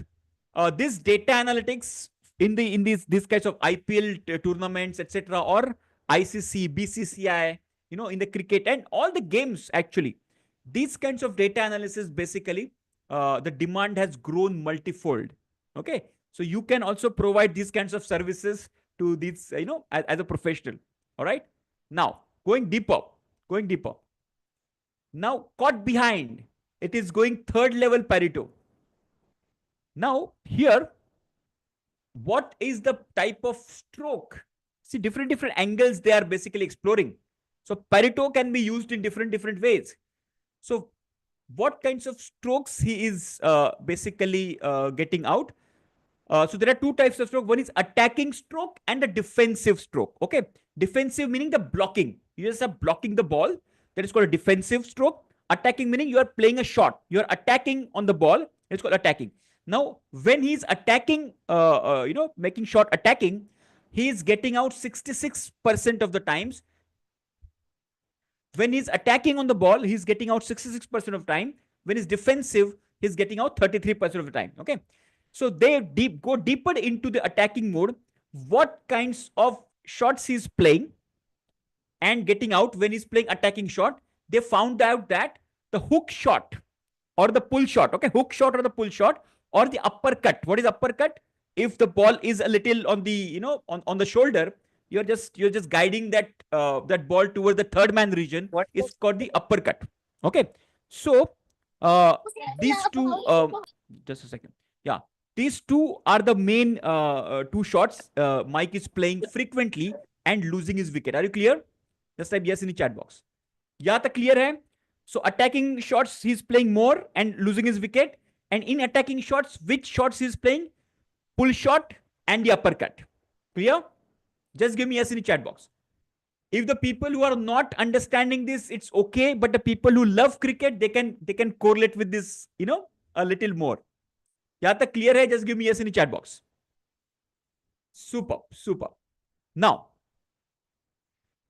this is where in the initial phase, okay, after how many balls, okay, after how many deliveries he is facing, he is losing his basically wicket. Okay. So they have done again. There is a test called two proportion test. Of course, we will not go into the details of this test. This is also advanced hypothesis test, which we will see in the black belt level. Two proportion test. Okay. In this, they have seen if the mic is facing between 0 to 25 balls and about 25 deliveries. Okay. So how many total shots he has played? 28 shots he has played between 0 to 25 balls. Okay. And how many dismissals? 10 times. So the actually defectives are 35.71 defective percentage. And once he settled down after 25 deliveries, once his eyes are settled down, etc. Okay, he has played 117 shots, out of which only 4 times he got dismissed. The dismissal percentage is 3.42, and the p-value is showing the significant difference between these two percentage. So they compared the percentage of 35.71 and 3.42, and p-value lower than 0.05 shows that it is a significant difference between these two percentage. And this is called as two proportion test. Okay. Now tell me, what is this graph called as? Type in the chat box. What is this graph called as? The people who are aware of this. By the way, this is also covered in our green belt curriculum. Okay. No, 3.4 defective. This is the defective percentage. Okay. Yes, 3.4 defective percentage, not per million. Okay. Six Sigma is 3.4 per million and not percent. Are you clear? That's very, very important. Good that you have captured this 3.4 meaning Six Sigma or not. Okay. But 3.4 is, that means still 96.7 percentage, okay, are going within the specification limit, and 3.4 are going beyond specification limit, or 96 point, 6% we can say. 96.6 percentage. Okay. Clear. So this is called box plot, right? This is called as box plot, which is also covered in our green belt curriculum. All right. So this is what they are going deeper into this. Now they have gone to what are the causes of this batting performance. Okay. Why there is 90% confidence interval? Why 95% confidence interval? Because the number of data points are limited. Okay. So whenever, where is 90% confidence interval we have seen? Below defective. 90% CI. Okay, this one. Okay. So because the 90% CI, because they have less number of data points. So the confidence level according to them was not sufficient enough. So you can reduce the confidence level as well. Okay. So 90%. If let's say we have 200 innings data, okay, 100 innings data, 200 innings data, the confidence level will increase. Okay. So for them, 50 innings is not, only 1 year data is not, good enough data according to them. So they see, you can reduce the confidence level accordingly. Okay. Clear? Now, then they went deeper down into the causes. Okay, so what is this? Fishbone, cause and effect, right? So this is called cause and effect analysis. So according to them, they have found out why why Mike is scoring less runs. So they have found out man, machine, material, environment, which is mother nature, method, machine, etc. So material, everything. Okay. So they have found out 6 M's, right? Yeah, I will explain you, Santoshi. I will explain you what is this 95% confidence interval. There is a formula to calculate this. If I go back, so see, understand this. So what does it mean? 95% CI meaning 90% confidence interval. Okay. Now with this sample, with this small sample, the current defective percent is 35%. Okay, this is with the sample. What they are predicting about the population, this is the inferential statistics according to them. If we consider the long run, okay, the percentage defective will be between 20.8 to 53% for the long run. Okay, that means over the longer period of time, between 0 to 25 deliveries, Mike can get dismissed 20.8% or 53%. इतना percentage defective हो सकता है Mike के लिए. Okay. When it comes to this above 25%, because actual sample percentage defective is 3.4. In the longer run, it will be between 1.18 to 7.65%. Okay. Considering this as a center value, they are giving the range for the population behavior. That is called 90% CI. Clear, Santoshi? Just give me yes in the chat box. It is called 90% confidence interval. There is a formula to calculate this. Very simple formula. Yeah. It's a inferential statistic. Okay. Now coming back to cause and effect. After that, so let me just see if I can a little increase this. Okay.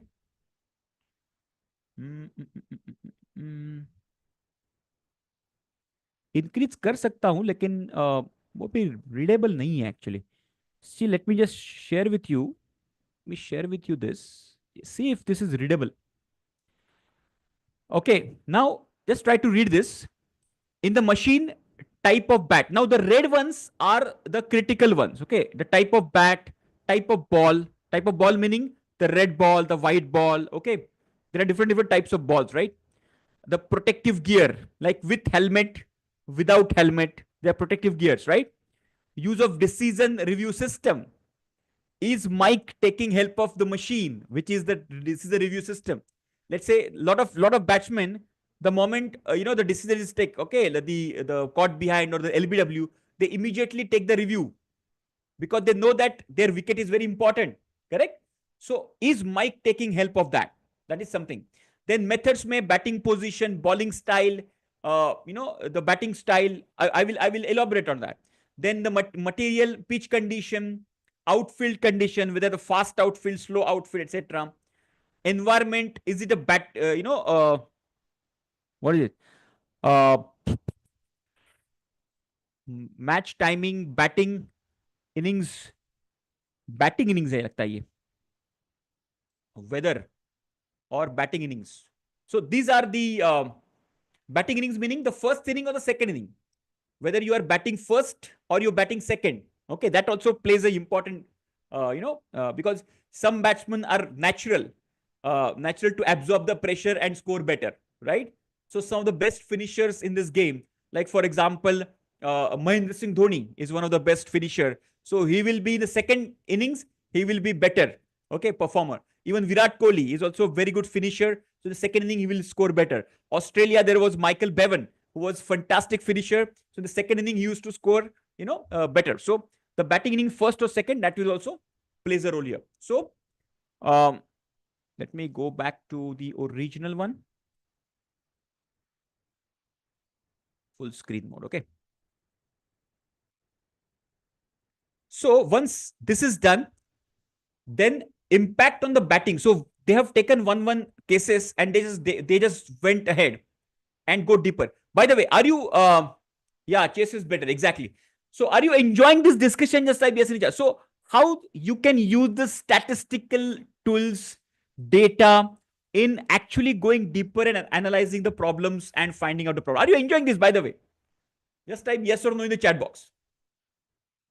If you don't know cricket at all, you might feel a little difficult. But you know what? In India, we at least know the basics of cricket, right? Right from the childhood, we are grown watching, the cricket. So we at least know the basics of cricket, the innings and the bat and the ball, these pitches, etc. Okay, so you will correlate with that. Now coming back to this, uh, real life use of exactly. And this is what those people, basically those statisticians in the dugout basically do this. Okay. Now, what they have done is, look at this. Now, this is called as main effect plot. Okay. Main effect plot. Now, this we will cover in the design of experiment of the black belt. Okay. You will learn this main effect plot when we will learn design of experiment. Now, here, what it is showing this, when the pitch is flat. Okay. So now in India, basically most of the pitches are, more or less, there are flatter pitches. Flatter pitches meaning there is very less seam movement and very less, what you can say, help to the batsmen, bowlers, right? So then against the green pitches meaning if you go to Australia, if you go to England, if you go to West Indies, okay, these pitches are the seaming pitches, okay, swinging pitches, seaming pitches. There is a lot of help to the bowlers also, okay. So those pitches, now whenever Mike bats on the flat pitches, on an average he scores very close to 40 runs or very close to 40 runs. But when he bats on the green pitches, he scores very close to 27 runs. And that is the difference. This slope is showing that the type of pitch is playing a huge impact. Whereas the innings, you can see the innings. The first innings, the Mike is scoring around 33 runs. In the second innings, Mike is scoring around 31 runs. So not much impact as far as the inning is concerned, but as far as the pitch is concerned, it is making a huge impact. Are you clear with this? Just type yes in the chat box. Are you clear? So pitch is making huge impact and inning is making a lesser impact. Clear hai with this diagram? This is called a main effect plot. We will explain, we'll discuss this when we will discuss on design of experiment. Okay. In our first week of April, we have a black belt hackathon. Okay. So I would encourage all of you guys to attend a black belt hackathon. Where we will cover this, main effect plot and design of experimentation. Okay. Yes. No, you will get it in the masterclass archive as well, no? Masterclass archive and YouTube पे भी रखेंगे हम लोग इसको. Okay. Here, very good. Now, the same kind of things, the box plots as well as the interaction plot, main effect plot, etc. So I'm not going much details into that. Now, coming back to the bowling style and what is the performance of of Mike on the various bowling style. For example, there are, let's say, 5 different types of bowlers here. Right arm seam bowler, like right arm fast bowler, just like Glenn McGrath or Brett Lee kind of bowler. Okay. Then a left arm seam bowler, just like Wasim Akram or Irfan Pathan or Zair Khan. Okay. Then a leg spin bowler, leg spin meaning just like Shane Warne or Anil Kumble, leg spin bowlers. Off spin bowlers, just like Muthaiya Muralidharan. Okay, off spin bowlers. And the left arm spin, which is just like Ravindra Jadeja or Akshar Patel. So these are different bowling styles. And so what is the performance of Mike? So Mike, let's just focus here the percentage defective. 21.48% he has got out from with left arm seam bowlers. Are you understanding this? Left arm seam bowlers pay 21.48% Mike is getting out. Okay, so there is some kind of adjustment in the batting he has to do when he's facing the left arm seam bowling attack. Okay, so once these are the clues, then how he can improve his batting. So look at this. Now this is a little technical. Now this is the stance of his batting. Stance meaning the position in which he's standing. Okay, this is called as a close stance. See the angle of this right now. Now when he's facing the left arm bowler, the ball will come from this angle. Understand this? Ball will come from this angle, and because he's close stance, okay, he's more open for right hand bowler. If he's facing the right arm bowler from this angle, this is the perfect stance. But for the left arm, this is a close stance. Okay, so what what he has been suggested, that suggestion was to shift from close stance to open stance. Now see the difference. Now he has cleared his left leg. He has opened now. Okay, now he's ready to face the delivery coming from this angle. Are you clear with this? A small change, just type yes in the chat box. With his close stance, he was not in a position to face this delivery properly. But because of the open stance, now he will be able to yes, exactly, lesser chances for LBW, as well as because he's opening the stance. Now he can clear easily with the in the mid on and the mid wicket region. Okay, so and with the wider backlift. Now here the backlift also plays a very important role. What is backlift? Backlift meaning how you are positioning the bat before you hit the ball, right? So earlier it was the what you can say, the straight backlift, or the what you can say, two straight backlift. Now he suggested to use a little wider backlift to face this kind of deliveries. Okay, now there's some of the technical stuff. Even if you don't understand it, it's okay. Okay. Now, what is the action plan? Just try to understand the action plan. Point number 1. Now, just look at this. Now, after all this analysis, batting style mein, what is the so hook and pull and the uppercut? This is where he is losing his wicket. So, improvement plan is this. Mike needs to avoid playing these high risk shots in the initial stages of the innings. Okay, before 25 deliveries, he should avoid hook shot, pull shot, and the uppercut. And who is responsible? Mike is responsible, batting coach is responsible, and the captain is responsible. Understand this? So while he is doing the net practice, Mike has to, make remember that you don't have to play these kinds of shots. Okay. Then the pitch condition. So Mike's batting average on the green pitch is significantly lower compared to the flat pitches. So suggestion is Mike should be sent at 4th position in the match played on the green pitches. Okay, so so continuously changing the batting position, of course, is the main player. So what they have rather than sending him in the opening position, he has fixed his position to the 4th position, and that is what is the objective of the team captain, the batting coach. Okay, and the bowling style, as we have discussed earlier, Mike was little struggling with the left hand fast bowlers, so his open stance while batting and the wider swing of the bat. Again, the batting coach and the team manager was the responsible. So this is the action plan. After they started practicing with this new action plan, just see what magical result it has brought. Okay. Now look at this. This was the earlier result. Okay.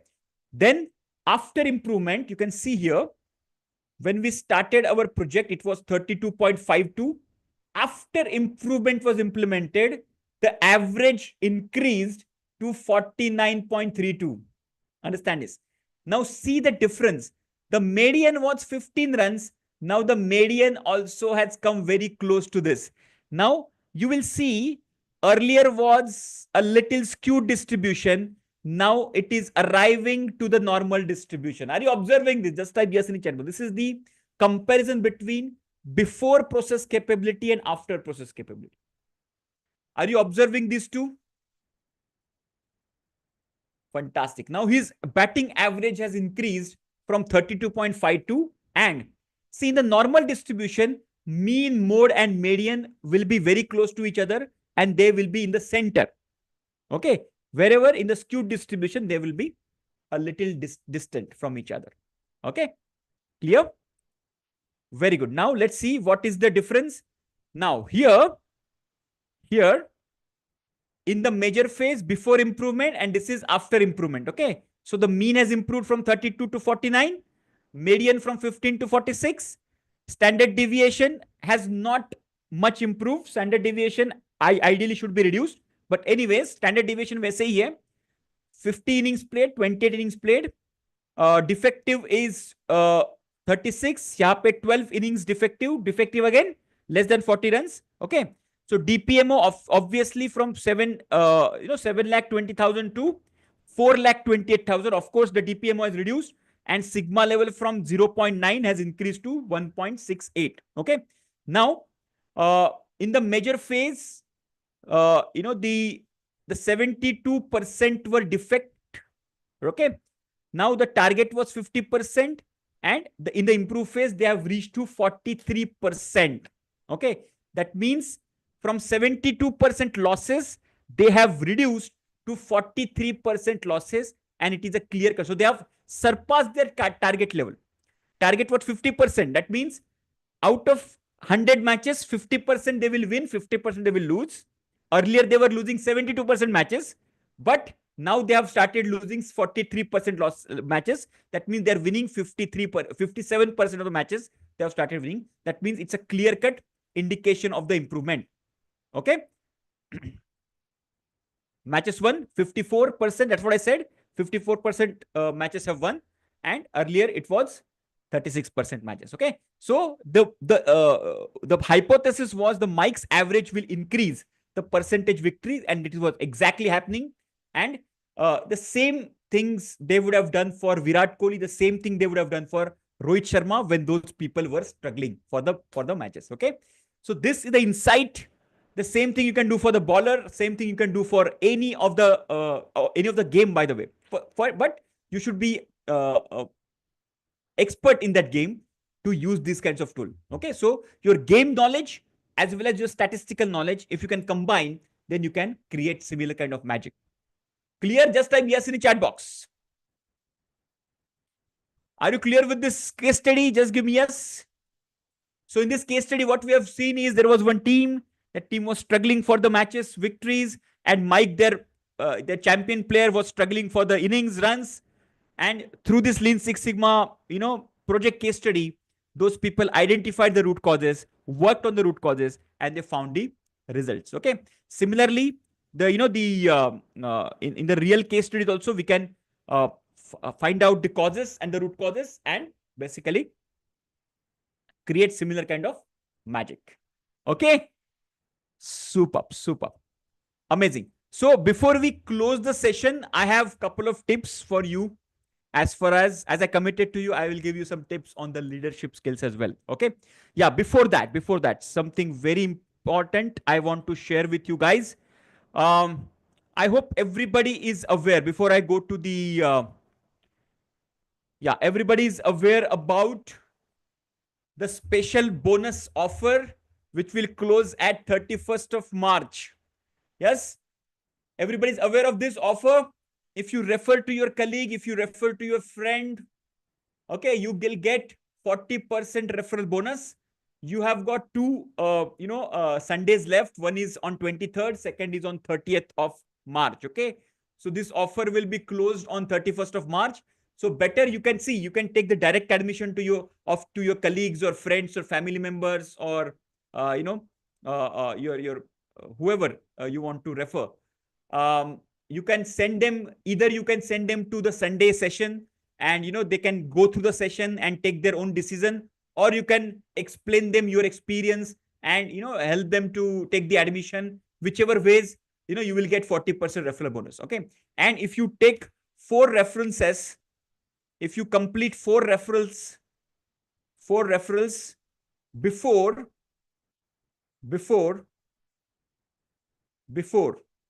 31st of March, okay, you will be automatically upgraded to Master Black Belt. Plus, you will get rupees 16,000 rupees cashback as well. Yes, 16,000 milenge. 4 referrals, 4,000 each. So 16,000 cashback you will get. Plus, you will get automatically upgraded to Master Black Belt. Okay. If you are not aware of this, please make a note of this. If you have missed this offer, okay, lot of people have already upgraded in this month. Okay, and lot of people in the position to do that. And so check out with our team members the next session, and you will receive the next which is tomorrow's session's link. So you can send it to your colleagues, you can send it to your friends, family members, etc. Let them join in, let them understand, let them get certified. By the way, it's a free of charge session on Sunday, and if they join, you will get our listen. Okay. Yes. Yeah. Just a second. Let me just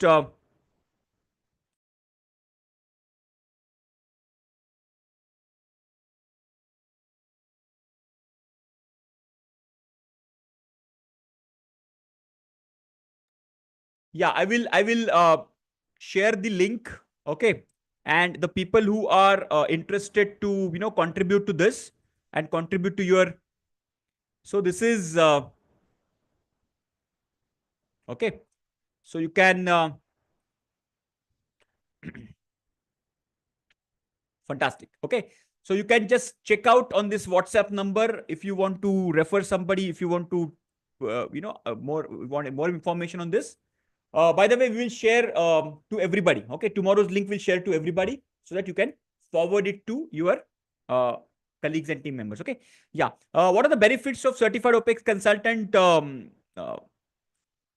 Santoshji, you can start your business. This is for the business people. Okay, if you want to start your own business, whatever is required. Okay, what you require is Lean Six Sigma, Green Belt, Black Belt, Master Black Belt certification. You require a clear-cut roadmap, how to launch your business, how to get the leads, how to close the leads, how to do the B2B marketing, how to do the B2C marketing, how to do the online marketing, offline marketing, lot of things. Okay, and then you can what you can say, you can learn all these things in 9999 plus GST. This is a special offer for our community. Okay, if you're not from our community, then the price is 3 lakhs plus GST. People are joining this forum for 3 lakhs plus GST. This is only for our community, the people who are there in the Green Belt and Black Belt and Master Black Belt forum for them. And by the way, for you, if you have already in the Master Black Belt, the already paid amount will get deducted. Okay, this is something very, very interesting. If let's say this is 1 lakh plus GST and you have already paid 30,000 plus GST, so you just have to pay the remaining amount, which is 70,000 plus GST. That's it. Okay. So we will provide you a complete, what you can say, the course content, how to deliver the course content, how to generate the leads, how to connect with the right people, generate the, what you can say, deliver the proposal, negotiation, closing this, and how to make easily up to 1 CR per annum, what you can say, turnover. Okay, तो ये सब हम लोग उसमें सिखाते हैं. If you are interested, just send the ping on this number and we will share the details with you. Okay, super clear, everybody. Just type C yes in the chat box.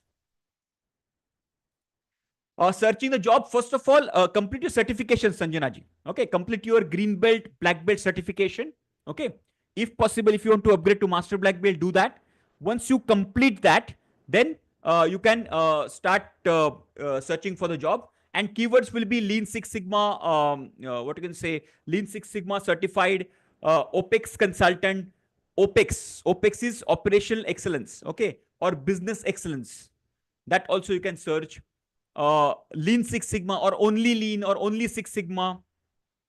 Okay, those kinds of searches you can try. All right. Quality head, operations head, those kinds of things also you can try. All right. Now, before we close, I just want to give you some tips on communication skills. Not communication, the leadership skills. Okay. Yeah, lean manufacturing also you can try. Yes, lean manufacturing. Okay. Now coming back to this, I have few important tips for you.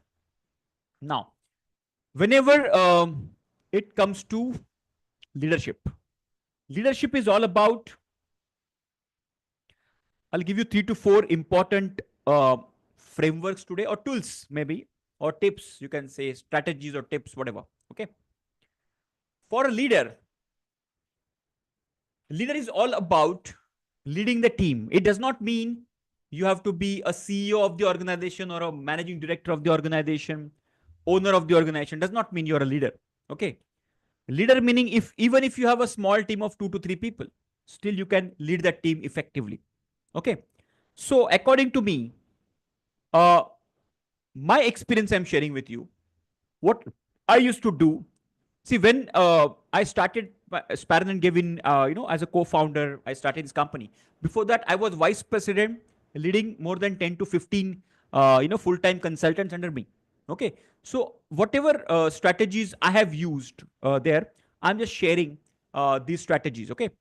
First strategy is what I used to follow. Okay. So I'm just sharing with you some of the, uh, just a second, some of the leadership strategies I used during my tenure. Okay. So first of the strategy is, you can just write this down. The first strategy I use was negative up and positive down. What is that? Negative up and positive down. Let me explain you. Let's say, for example, in the hierarchy of this, let's say you are somewhere here. Okay. So above you, there are few people, and below you, there are few people, correct? Yes. Now, in this position, there are certain negative. What is negative? Negative meaning there is nothing called negative. Negative meaning challenging, I would say. Okay. If there is a negative communication, a negative message, okay. So anything which is negative, anything which is challenging, you must discuss this with your top management. Always discuss challenging situation with your boss, and always discuss the positive discussion with your bottom line people. And we do exactly opposite. I have seen a lot of people scolding your downline people, the people who are your reportees, scold them, shout at them, give them the pressure, targets, etc. And whenever there is some achievement, you go to the boss and share the achievement to the boss. Of course, you have to do it. I'm not saying that you should not do it, but whenever there's a challenge and you are not able to deliver deliver the result, or you want some guidance, okay, go to the top. And whenever there's some positive news that your team has achieved some records, you have broken some records, have saved some cost, have done some projects successfully, always pass on the message to the downgrade first. So always negative up and positive down. There is a very interesting example given uh, uh, um, by APJ Abdul Kalam, Dr. APJ Abdul Kalam, right? In his book, in his autobiography, he's written one example in ISRO when first of his mission actually failed. Okay, so APJ was very junior at that position, and his boss took the. It was very high value project, and and we all know it is very. We have seen even NASA. What you can say. Their projects also failed. Their SpaceX projects also failed. We have seen them. Now ISRO, when we are talking about 40 years ago story, so when APJ was very young in his early stages of his career, one project was failed and he was leading that project. So that time, his boss took the position. He explained to the media, and he said, "This is my responsibility. It is not my team, it's me." Okay. And when the next time when they had the positive launch, the successful launch of the missile or the rocket, then his boss actually told APJ Abdul Kalam to now hold the media talk successfully. Okay, this is the leadership quality. So negative up, positive down. Okay, the second one is what I used to do it, that scold in private,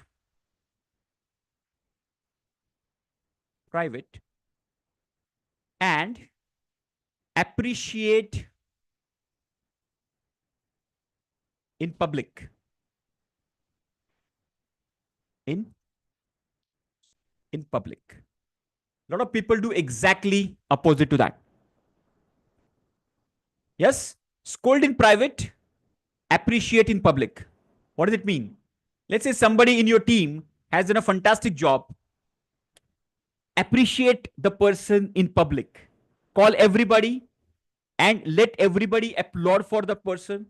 Make a dashboard, put his photograph, what his achievement was. Okay, put it. So let that person feel that pride in that. But let's say that person has done some mistake or done some kind of misbehavior, whatever it is. Do not scold him in public. Scold him in private. Call him to your office. Call him to your, take him to corner, and then tell him in the right language. Scold in private, appreciate in public. Remember this. Don't do opposite. Okay, a lot of people do exactly opposite because they want to, unko dominate karna hai. So they scold in public and appreciate in private. No, do this exactly opposite, and you will see the result. Okay, and whenever you have some hard communication to be done, okay, use this sandwich method. How many of you struggle to make a difficult communication with your colleague? Just type me in the chat box. Difficult communication. That a colleague is not performing well, but you are not in a position to communicate properly, effectively. How many of you like that? Just type me in the chat box. I'll give you a fantastic method to overcome that. Yeah, nobody or everybody? Yeah, a lot of us. Okay, I also used to feel, okay, how do I? And especially if the person is a little senior than you. If the person is senior than you, that it becomes very difficult position for you to communicate. Okay, now use this sandwich method. It will serve the purpose. It will be most effective communication method for the leadership. What is sandwich method? In this sandwich method, what is sandwich? Sandwich is like this, right? So let me draw a quick sandwich. So let's say, so we have a bread on the top. We have the bread on the bottom, and there is a stuff in between. Okay, you can say a burger method or a sandwich method. Okay. Now this is a bread. This is a bread, and this is a stuff in between. Now, this upper bread is now when you call that person, it's a difficult discussion. Should it happen in public or private? Type in the chat box. Should it happen in public or private? Let's say this person his attendance is poor, his performance has gone down. Should this discussion happen in private or public? Always private. Remember this. Not in public. Never do this. Never do this in public. Okay. Always in private. Call him. Let's say he's a senior position. He's a senior person. He was a high performer, but of late, he is not focusing. He is not, performing. His absenteeism has also increased. Okay. So this is a scenario. Now, call him to the cabin. Make him sit. Make him relax. Ask for tea or coffee. First, appreciate.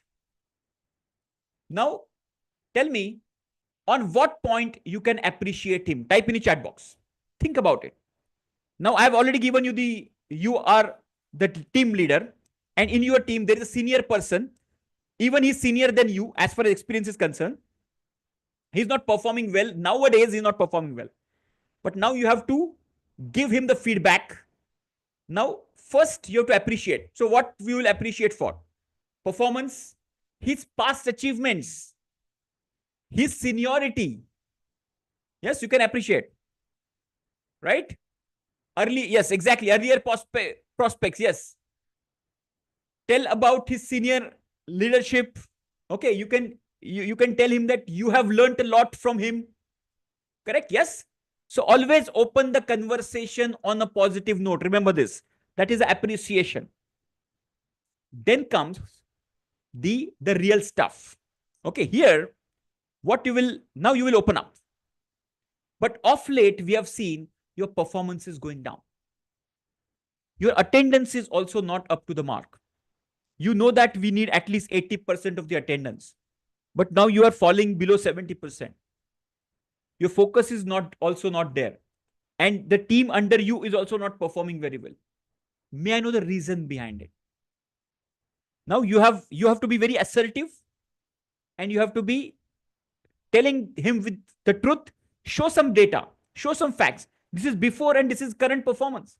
Show him, let him understand, let him sink in. And of course, he must be aware of this. And let him speak out. Now, your role is assertively tell him and speak out what are the challenges. There might be some challenges at his home, back home. Might be some, some kind of family dispute happening, some health issues, some financial issues he must be having, some kind of tension, some kind of pressure we don't know, right? Now, once you listen to him, then if possible, you give him some suggestion, give him some solution. What are expectation of the management out of him? Clearly, assertively tell him. And then once that is done, then again, close always on the positive note.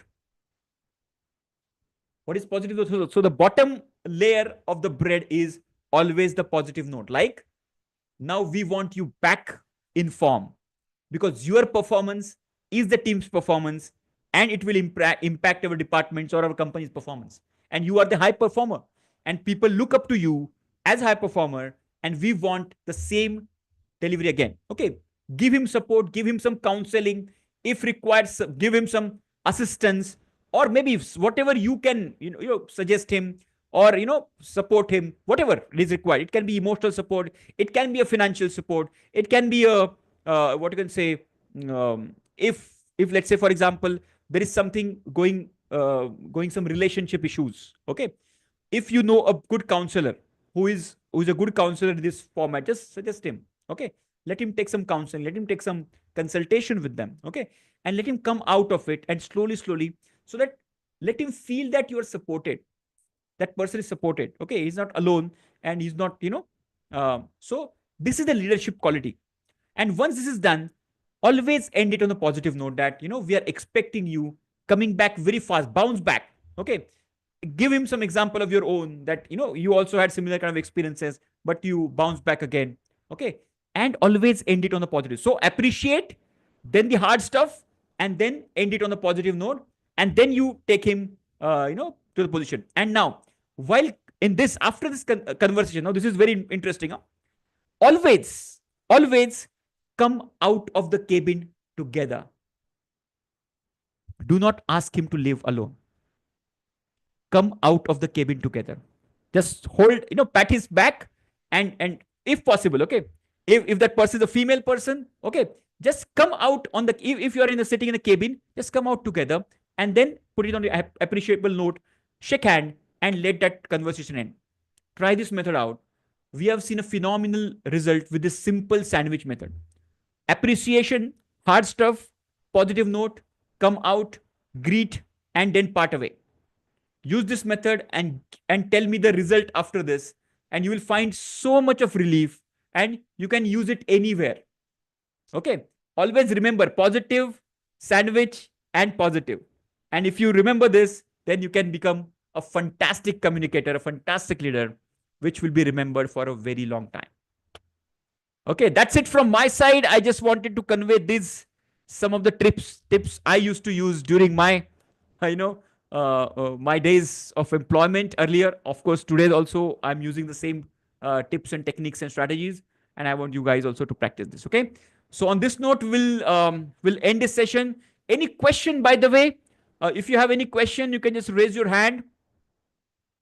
And if you have any question related to references, connect with on our WhatsApp number. We will support you on this. Okay, so we will.